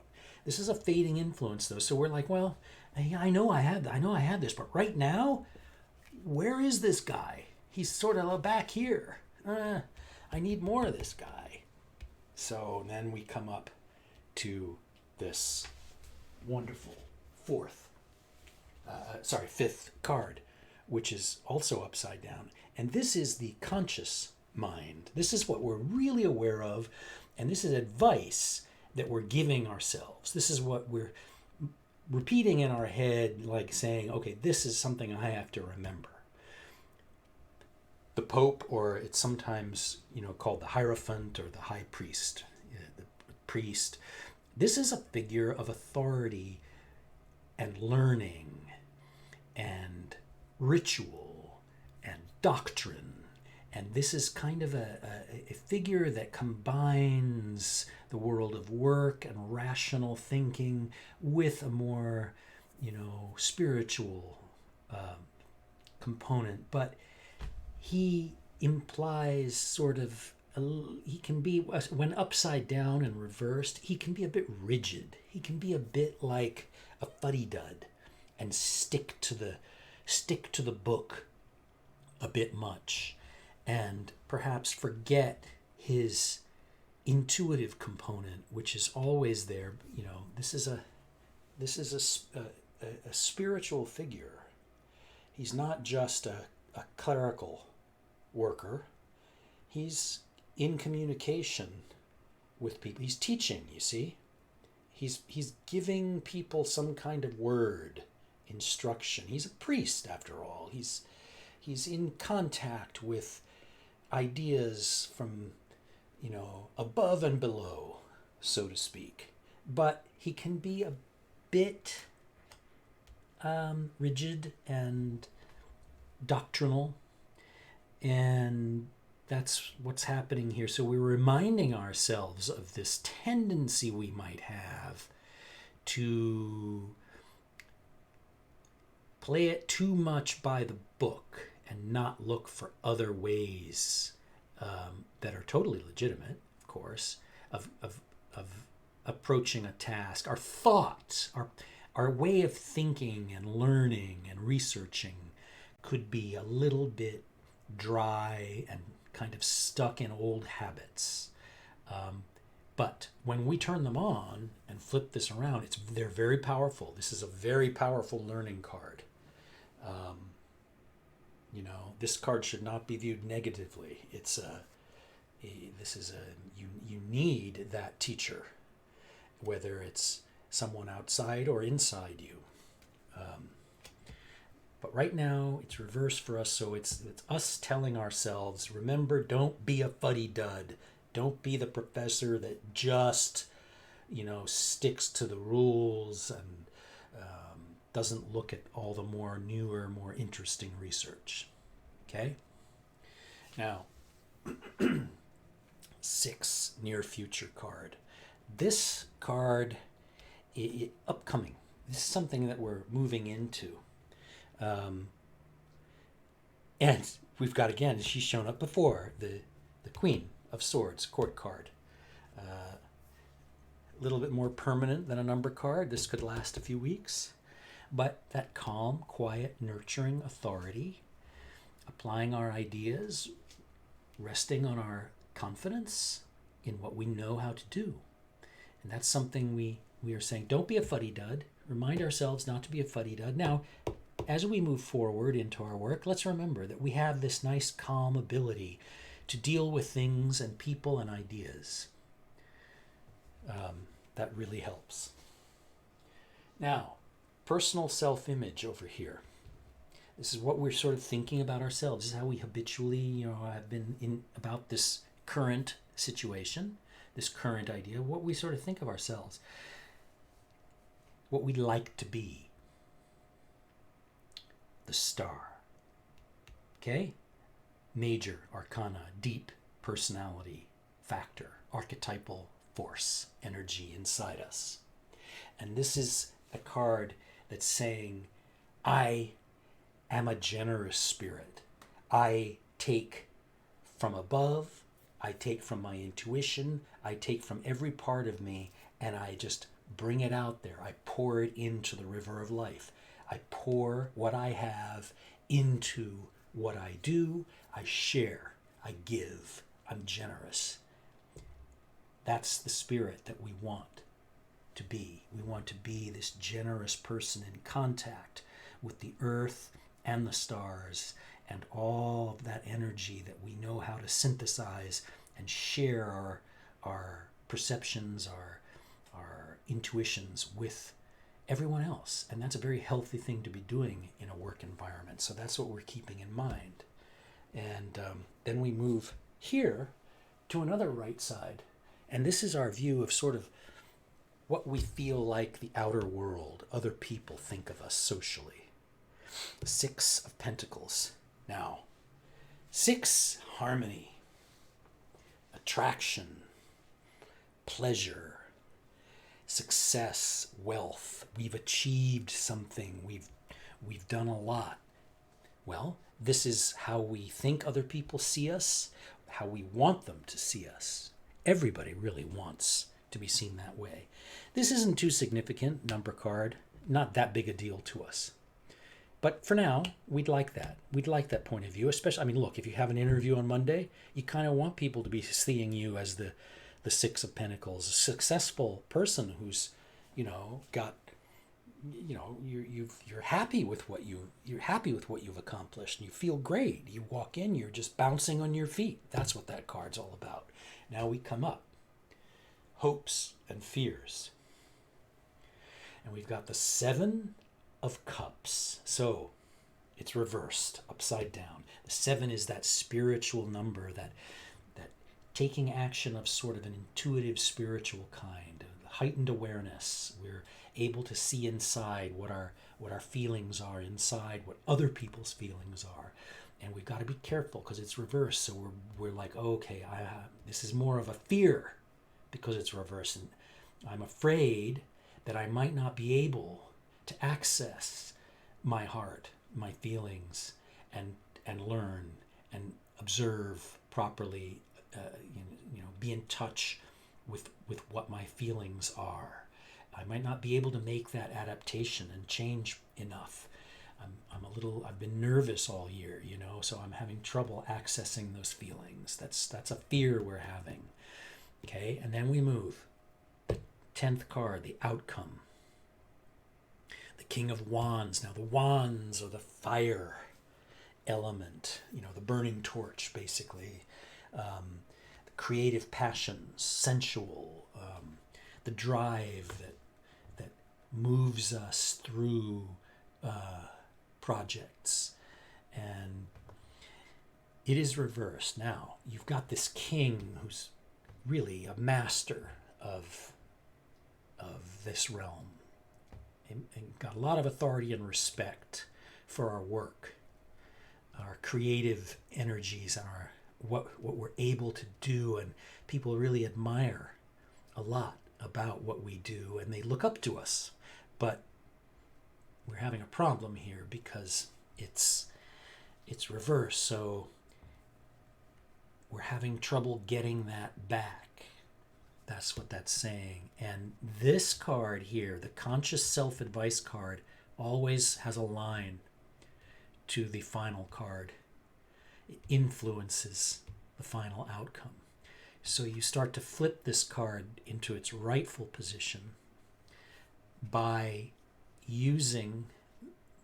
considering the advice from the advice card, which is, as we said before, be careful of being too rigid and set in your ways. You must adapt. This is what I keep telling myself. So if I follow that advice and I loosen up a bit and adapt, rely on my learning, but don't be closed off to new ideas. Maybe these two, maybe the students, maybe the less experienced people present me with an idea. Or maybe these two aren't listening enough. They think this is an old fuddy-dud. Either way, either direction, it's saying, the advice is saying, open your ears and listen and see if there's something new that you can use to this situation to turn this confidence and authority and respect for our creative energy back on. Okay? So that's what you do there. You see this final outcome is saying, ooh, danger, danger. Your confidence in this creative realm, your energy is flagging. It's lacking. Use this conscious awareness of what you need to be careful of and apply it to get this moving. So yes, we're having trouble all the way around this reading. We're having trouble here because we don't have the confidence of this making us move into action on the 3 in the idea realm.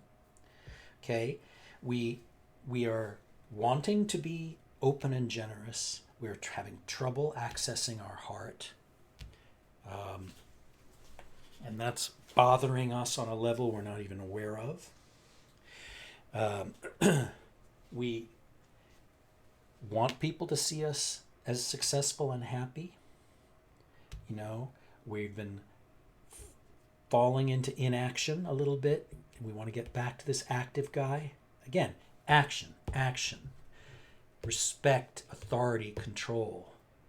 Listening to your heart. These things, they're all having problems. This is fading into the past, so we want that back. This we want to flip, so we listen to our heart. This we want to open up and be more adaptable. This we want our authority and our control of our creative processes back. So that's the reading for our work over the next week or so, to keep those things in mind.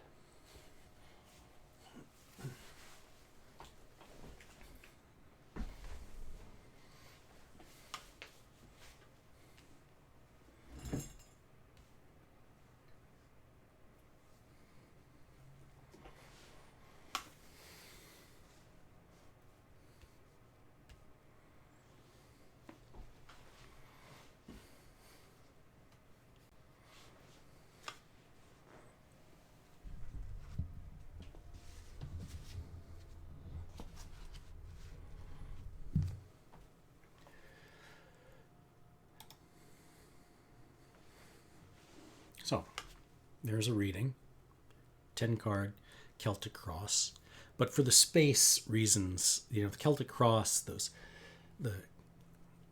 I said, these corner cards here, here, they're usually in a line over here, but the space for the camera is a little limited, so I tend to use the cross in the middle and the 4 corners. That's just what I figured out I needed to do. It's more efficient.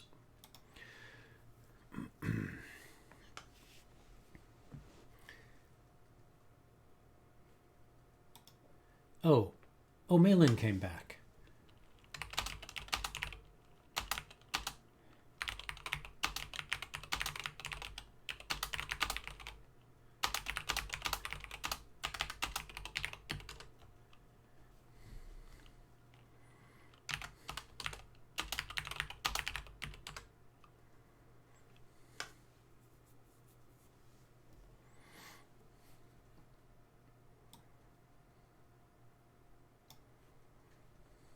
So, Malin, I see your thing. I'm responding to you in text. What I'm saying is, I know your question originally had to do with seeing if someone's dad had anything to say, any messages or advice. So what I'm saying is, instead of phrasing it as something a 4th and 3rd person, it's about them, bring it bring it home to yourself, and what is your actual concern that you're looking for some suggested ways of sort of thinking differently about it.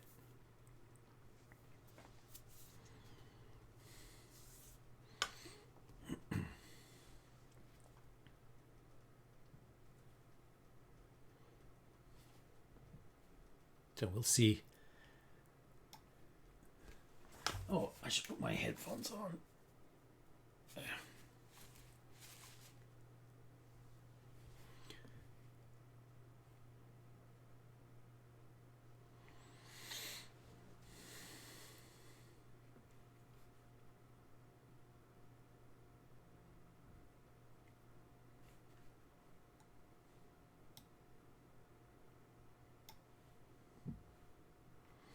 I think Malin must be typing a question up.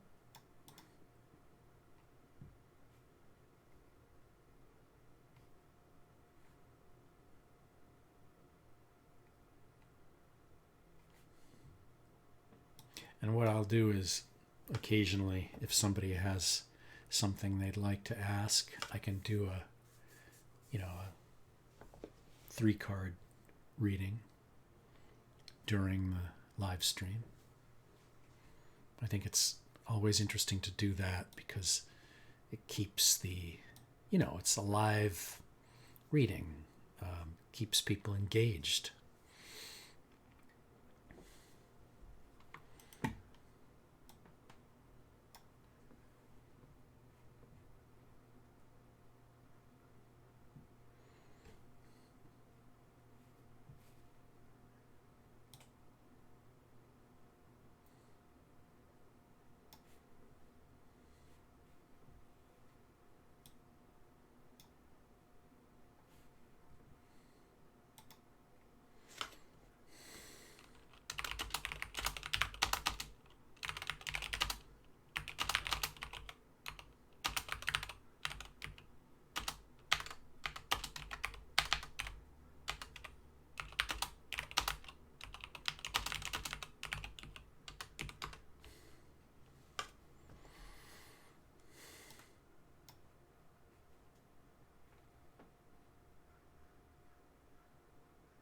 Okay, so let's see.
So,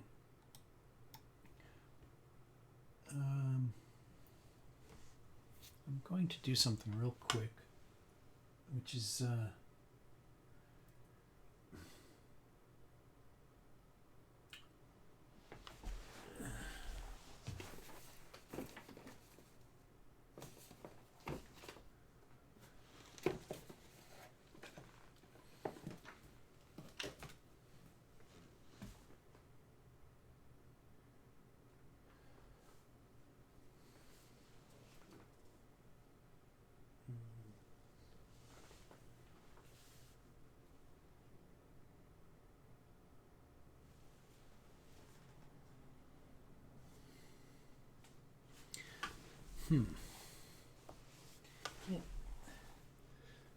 I'm looking for another deck.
There's a particular deck I'm looking for.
looking around for a Rider Waite deck.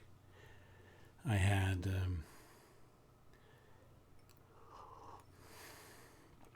it's a particular version. I just can't find it for some reason.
Okay, so I'm going to do a 3-card reading by request.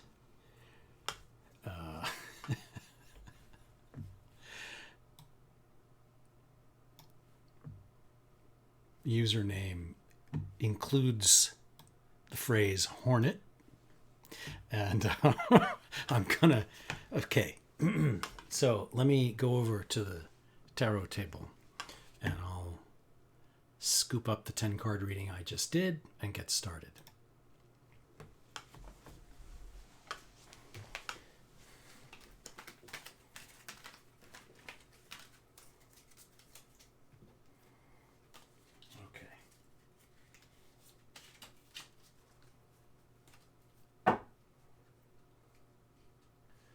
So, the querent has asked that I just do a reading on any subject. And I just did one based on work. So, what we'll do is we'll do one on emotional well-being in this very sort of critical time as we head out of pandemic, well, we hope, slowly.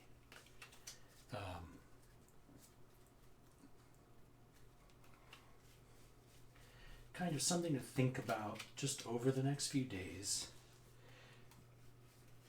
in the realm of sort of just feeling good about ourselves. 3-card reading.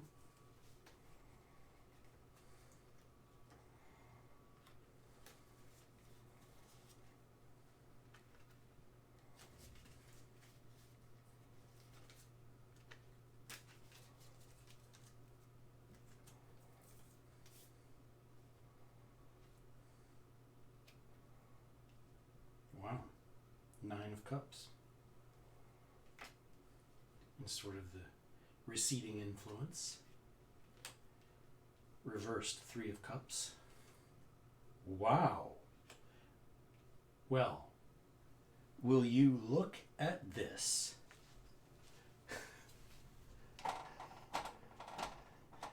We're talking about our emotional well-being over the next few days. And we pull all cups. Emotion, the suit of emotion, the heart, feeling, love. All right, well, where we are today is here. Where we are heading in the next day or so is here. And sort of what's brought us here is over here on the left. Now, what we're seeing here is I call it the perseverance card. We're talking about perseverance in the heart realm, of course, but it's the time to keep going, keep striving, because we're changing. It's a bit of a crisis. Everything has brought us to this point of the basically the final effort, the final push. That's what the nines tend to represent numerologically. And so we've got these feelings. We're very in touch with our feelings. We have been very, very concerned and able to access what truly motivates us emotionally. So we've expressed this and gone through all of these various struggles and crises, perhaps with a partner, or just internally, our own feeling for ourself. You can take this heart feeling from either perspective. It's going to work. It's going to have beneficial influences as you let things percolate through you and consider these forces that are inside you. So this is a transitional crisis that we have arrived at and we are dealing with, and we have managed to work through and put this effort in. In other words, keep at it. Don't just drop the relationship because it's been hard, because we've had struggles. We've kept at it, we've kept moving, or we want to. Perhaps if we have failed at times, this is something that we keep reminding ourselves in the past up to this point that is something worth doing. It's worth pressing forward to make the changes we need to keep our relationships, to keep positive energy, to keep in touch with what we really, really want, what we really love, what really, do what you love, people always say. This is the kind of suit of cups that points at that. Now, at present, 3, the number of bursting into action, coming out from a comfortable coupling, perhaps, a comfortable sort of position of safety, and a new element arises, and we put our energy out into the world. We start doing and taking action emotionally. But this is reversed in our reading, and it's upside down. And that means that at present we may be having trouble expressing these feelings for someone or ourselves, accessing our feelings. It can be really about any, the focus of the feeling is not necessarily the important thing. It's that we have the feeling in some realm. It can be about ourselves, it can be about our work, it can be about a person, it can be about an activity, but it's a deep feeling that's very emotionally, it's driving us. And what's happening is we know that we have this ability to persevere, to survive ups and downs, because we know we have deep reservoirs of feeling and deep reservoirs of love for someone or something. And now we're just having trouble applying it, expressing it, whether it be to ourselves or to another person.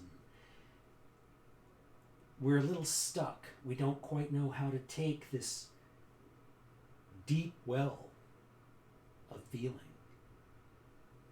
and put it out there. A poet trying to express love in a poem and can't get the first line out. That's what this card reversed is saying. I can't put the pen on the page. I can't write the love note. How do I start it? That's what that is. And now moving forward from this problem into the next few days, we have the 6, the attraction, the pleasure, the harmony, the happy sort of, I've done this, reversed again. So we're having continuing struggles to express feeling and get to a place where we're comfortable with that feeling. We're unsettled right now. We want the comfort of the feeling, but because we're unable to move into action, we're actually, unsettled is not the right word. That's incorrect, because the point is we are seeing an inability to write the first letters in the love letter or the poem or the expression of our feeling. And so what's happening here is we are ending up in a quagmire. We're sort of sitting still, and we're basically trying to stay in our comfort zone. The six is a happy equilibrium of success and attraction and beauty. It's a splendid sort of arrival where our feelings are acknowledged, but it's reversed. And so instead of being this healthy enjoyment of the feeling, we are now sort of sitting in the same feeling that we've had, and we're unable to express, our new feelings, and we're just relying on old emotional habits that make us comfortable. That comfort of the six, that relying on the pleasure and the success of our emotional life. We're just constantly now trying to sort of fall back on something back here, perhaps, that we succeeded in, but it's holding us back now because we're not able right now to say, this is exactly how I feel, and therefore, if I can express this and turn these around, then I can take all this reservoir of feeling and ability to persist and express it and move it forward and end up in a new situation of satisfaction.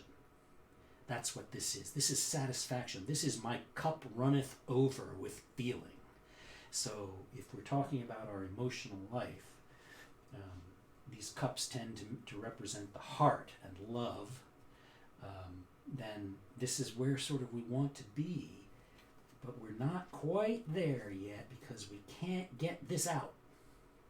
It's upside down. We can't get it up here and out the door to make this.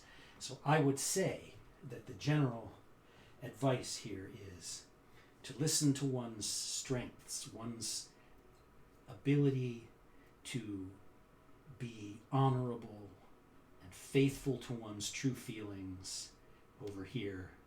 Rely on that strength, because that strength will allow you to express what you really feel directly and truthfully here, which will then lead to this kind of harmonious, pleasurable, successful coupling or self-regard or newly appreciated love for your work, anything that involves the heart.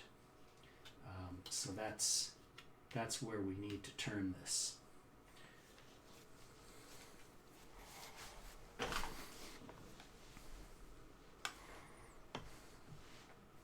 I hope that helped a bit.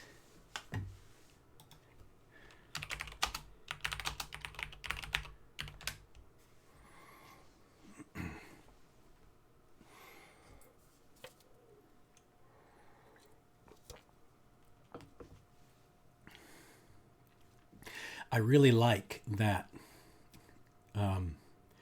That's actually very rare that you do a reading, 3-card reading, on emotional life and pull all 3 cup cards. That is like, okay, this is the reading speaking, and it's not mincing any words. It's like boom, boom, boom. We're all there. This is a cup reading for sure. So that's excellent. And again, I say that the emotional life is one of the most confusing, unsettling parts of being alive. It's what gets everybody. It's what sends people into therapy. For goodness sake, that's really what it is. That's, you get all upset about something and, oh my God, you can't quite get out of it. And so you end up going and talking to someone, and it could be anyone, really. Talk to your best friend and to ask for advice and stuff. But that kind of the emotional life thing is really, really crucial factor in everybody's ability to get through a week and, at the end of the week, go out and have a nice dinner and actually enjoy it. Because if your mind is all spinning around with upset and, you miss somebody so badly, this thing, the emotional life, almost always with tarot, people get very, very, you break up with someone. I've been through this. Oh man, I'm telling you, I know what it's like. People, when they break up and stuff like that, there is nothing more profoundly upsetting than that stuff. Unless somebody dies, or somebody's sick. I'm talking about the things that happen to people quite regularly through the course of their 20s, 30s, 40s, 50s. You know what I mean? It's just those things that happen that like that, and they can be, you walk around and you're feeling like nobody else knows what I'm feeling. Nobody else gets how bad this really feels. It's so bad I'm embarrassed. I don't even want people to know how bad it is. That's how bad it is. I can't let them see how it is. I don't want to look like it's that bad. I don't want to look like, it feels like you're not successful. It feels like you've totally screwed everything up. And, it's like, so when you deal with the emotional life in tarot, you're touching very, very delicate things with people, because and people aren't going to necessarily tell you that either. They're not going to say how delicate it is, because it's real delicate. It's like, if you step over here, my whole head's going to crack in half and I'm never going to be the same again. So I know how this is. And you could write every single person could write their own novel. They could write a series of novels about this, about their experiences, how bad they felt when they lost some person, a person that they were with. And that's kind of what I'm talking about now with the emotional life, because that's a lot of what happens in tarot readings. And I totally get that. It's critical. What was that noise? Totally critical. But it's one of those things that, when you do a 3-card reading on that subject and you get 3 cups, as a reader, you feel like it's like a signal that you picked the right subject at that moment. Accidentally. You just picked it and it was like, whoa.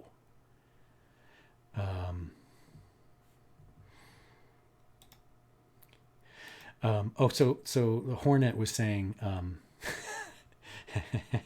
they've never been in a relationship. That's totally cool, because relationships, they come when they come in life, and it doesn't have to be about a relationship at all. This reading is about emotional life, and as I was saying during the reading, it can apply to your own feelings about anything.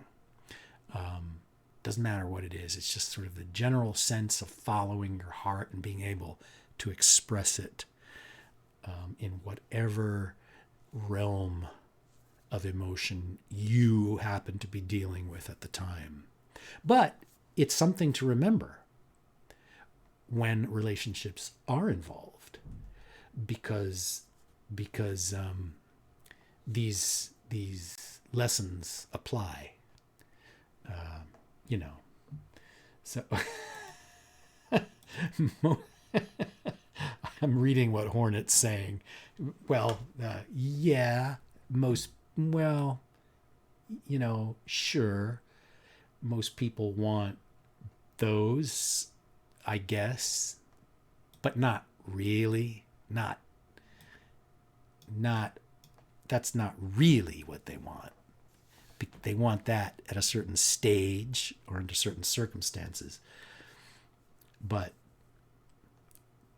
really what they want is something more like a real thing with someone. So I wouldn't worry about that. I would let that, basically, that's just time. Basically, this is why people use the cliche, you know it when you see it, right? When you meet that right person, you know that. Not always true. Sometimes you don't. Sometimes you realize it a little later. Sometimes you meet them and you think, ugh, this is someone I don't want to spend more than 4 hours with. And then suddenly you turn around and you're 75 and they're sitting next to you still. What happened? Who knows? But see, that's what people really want, ultimately. They want to turn around at some point and go, oh, you still here? I must have made good lemonade.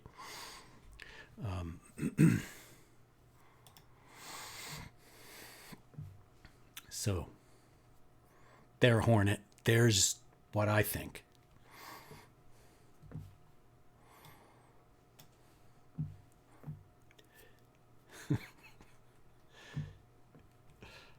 I just like Hornet's real username. It's like making me laugh.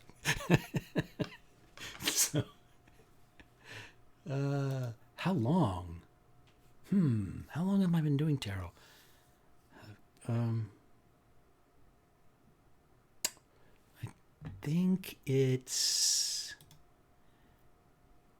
I think I've been doing it.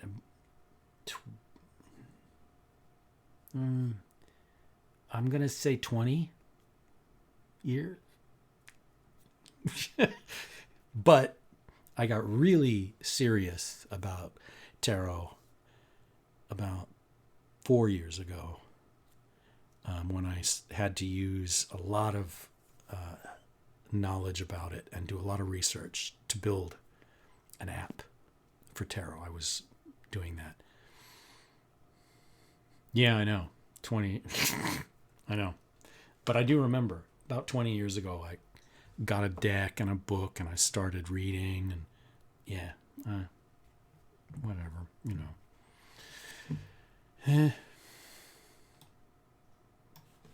But it's cool. Tarot is a fun thing to dig into.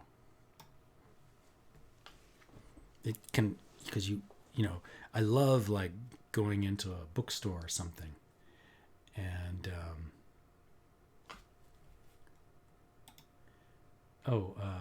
Starry Cosmic says hello, so I'm typing hello. You go into a bookstore or any store that sells like tarot decks and stuff, and you're like, oh, there's a new book. There's a new tarot book. I've never seen that one before. And where's it? Yeah. I was like in a store recently, just looking, a store that sells like doodads and cards and stuff. And I looked up and they had this book like propped up, just one copy, I think. That one. And I haven't even finished it yet. WTF is tarot. And how do I do it? And it's like, yeah, it's got stuff about chakras And of course the cards, mainly focusing on the major arcana, but it's cool. It's got like an irreverent voice. So yeah, Bakara Wintner wrote it, who's the owner of a store called Everyday Magic. Yeah, and it's illustrated. So anyway, you walk in, you got, oh, that's an interesting book, and you know, let me see this. And you're like, oh, I'll just get this because this is cool. It looks cool, even though it might not be like totally what you're interested in, like your point of view on tarot. But it's always good to read other points of view on the tarot, because it just gets you thinking more about your own ideas about it, and it solidifies your own perspective on tarot by reading all sorts of other ideas. So anyway, I love that about tarot. There's always something new coming out.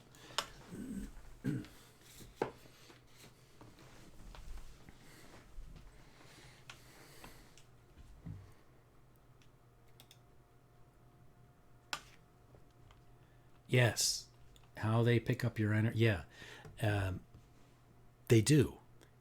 And the interesting thing is, like, even with this reading over here that we just did, with the 3 cup cards, and it has sort of, the reading has some warnings about the next few days and what's coming emotionally. Even that reading with the sort of, hey, be careful and try to figure out how to express your true feelings in order to arrive at a comfortable place of happiness.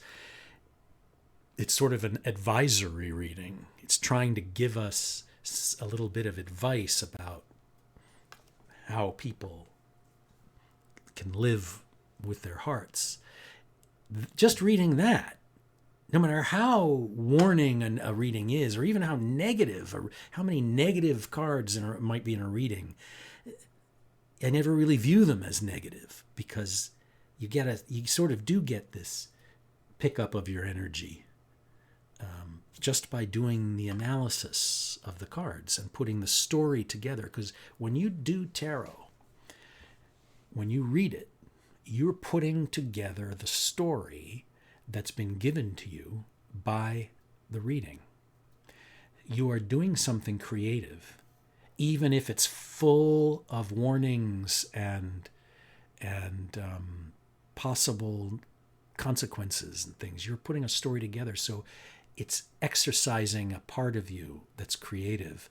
And when you're listening, you're doing the same thing, because the listener is receiving the story, but they are also seeing how that story is put together, because they're sharing the view of the cards. They're seeing the images that build the story in the reader's mind, and the listener gets the story from the reader, and they start putting their own story together, because they start arguing internally, silently, with various things that the reader might be saying. They question things. They think about, oh, well, what about this? And they go down different roads real quick, like flashes in their heads. So they start putting their own little story together without even being aware of it. And that exercises the creative part of the listener. So you have, in general, this creative act being engaged in by a minimum of 2 people. Well, a minimum of 1 person. The reader can just be reading for themselves. But that's why it picks up your energy. That's what it's doing. It's building your creative spirit in this way, without you even being aware of it. If you're a listener, and some readers aren't even aware of that. They think they're just reading the cards. They're just stating facts as presented to them by the cards, but they're actually building something creative based on the information given them by the cards. So this process is this exercising of the creative force is something that is healthy in us humans, and it gives us something that's why we've sat around campfires for eons listening to stories and making them up.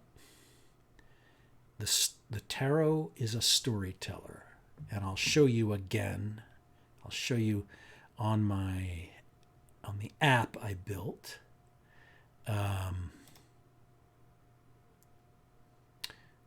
Not this one,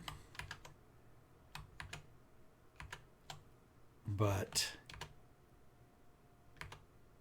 this one. The first line when you load the app, the first thing that pops up is, "The tarot is a storyteller.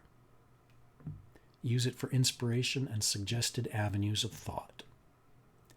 It's a storyteller.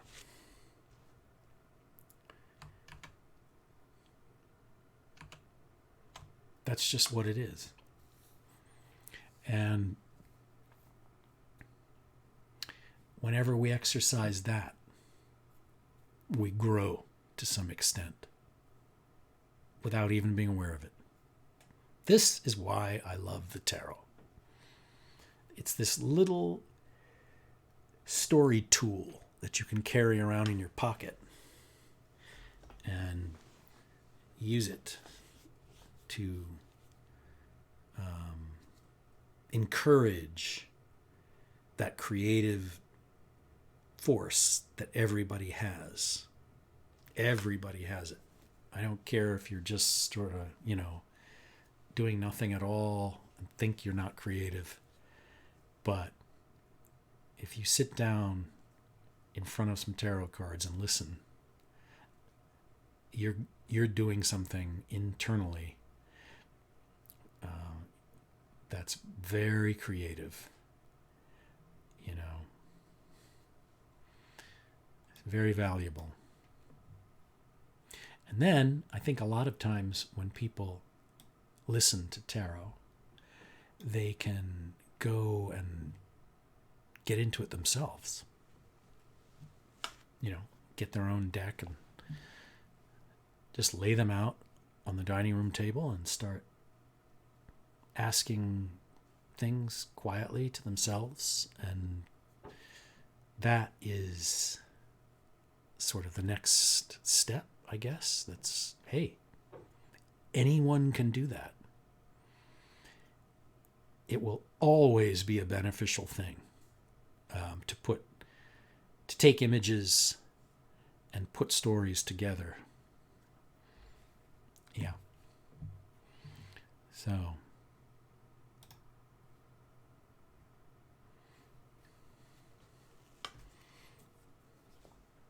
my candle's like getting all gloppy in there. Huh. I like that purple candle though. I think I'm going to stick with that color. That's good. But yeah, I also want to I have a nice version of the Rider-Waite deck that I put in a wooden box. And I put that box somewhere, and I swear I cannot remember where I put it. So I have to find that because I want to draw some contrasts on the next live stream between some of the Rider-Waite images and the images on this deck.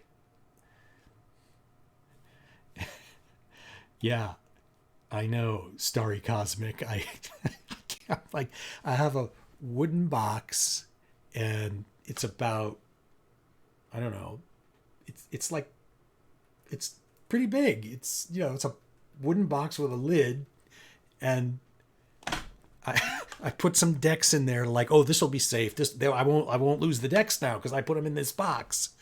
And then I don't know what I did. I have no idea. I have absolutely no idea where I put it. It's so weird. But anyway. Oh yeah, my Alistair Crowley Toth deck is in there. in that same box. I don't know where. I feel like I have to like tear everything apart and find it. But I'm not going to do that. It's probably like wedged in some shelf somewhere behind some books. And the books are like oh well. I'm just a disorganized guy. You should have seen me trying to set up this stream. I should have filmed myself trying to set up the stream and stream that, because that was comical. I was like, what? What's going on? I was like yelling at Twitch software. I was like, wait a minute. Well, because I'm telling you, man, some of the settings for Twitch, it's like, what? I'm over here. This is I'm setting stuff up, but why are these other settings in some other weird place? I don't know. Just put all the settings in one thing. And so anyway, that was pretty funny. But and then I went and there's Twitch, and then there's the software you use to handle the cameras and stuff, and to do stuff like when I do that, and come back. I had to set that up, but I found really good. I like the Streamlabs OBS for this. I like it. Once I figured it out, I think it's pretty cool. Yeah. But and it's free. OBS is free, which is good. Yeah, I think you can pay for like extra something. I think you can get extra themes and stuff or something. Oh, I know what you can do. You can stream like to Twitch, to Facebook, to YouTube all at the same time if you pay for a membership. That's what it is. But for free, you just stream to one at a time, like I'm doing now. I'm just doing Twitch right now because I actually like Twitch. Yeah, the layouts. Yes, that's right. I was looking through the layouts. I was like, oh man, why does this say Prime up here? I was like, oh, that's why. Okay, so I have to pay. Well, so I figured, because yesterday was the first time I ever even loaded up Streamlabs. I was like, I'm not going to pay right away. I'm going to figure out if this works, and then I'll see, But some of the layouts are so cool. I guess you could make your own with Photoshop and stuff, but I think that you save a lot of time buying one, or just buying a membership and whatever it is. They I guess you have access to all of them.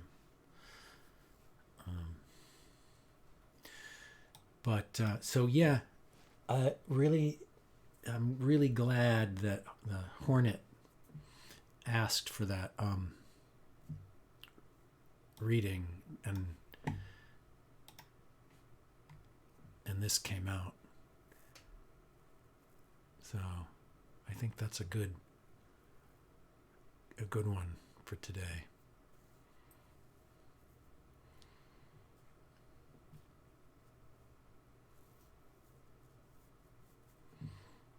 Let me see.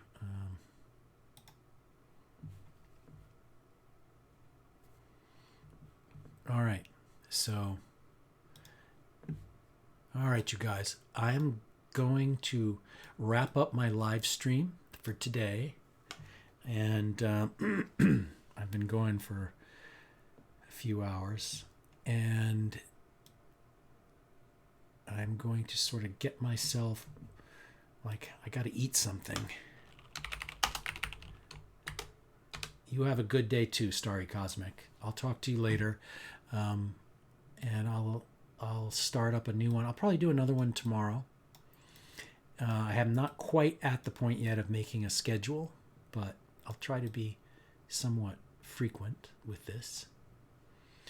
All right, you guys, you have a great rest of the day and an excellent week, and keep these 3 cup cards and their little lesson about expressing your true feelings in mind.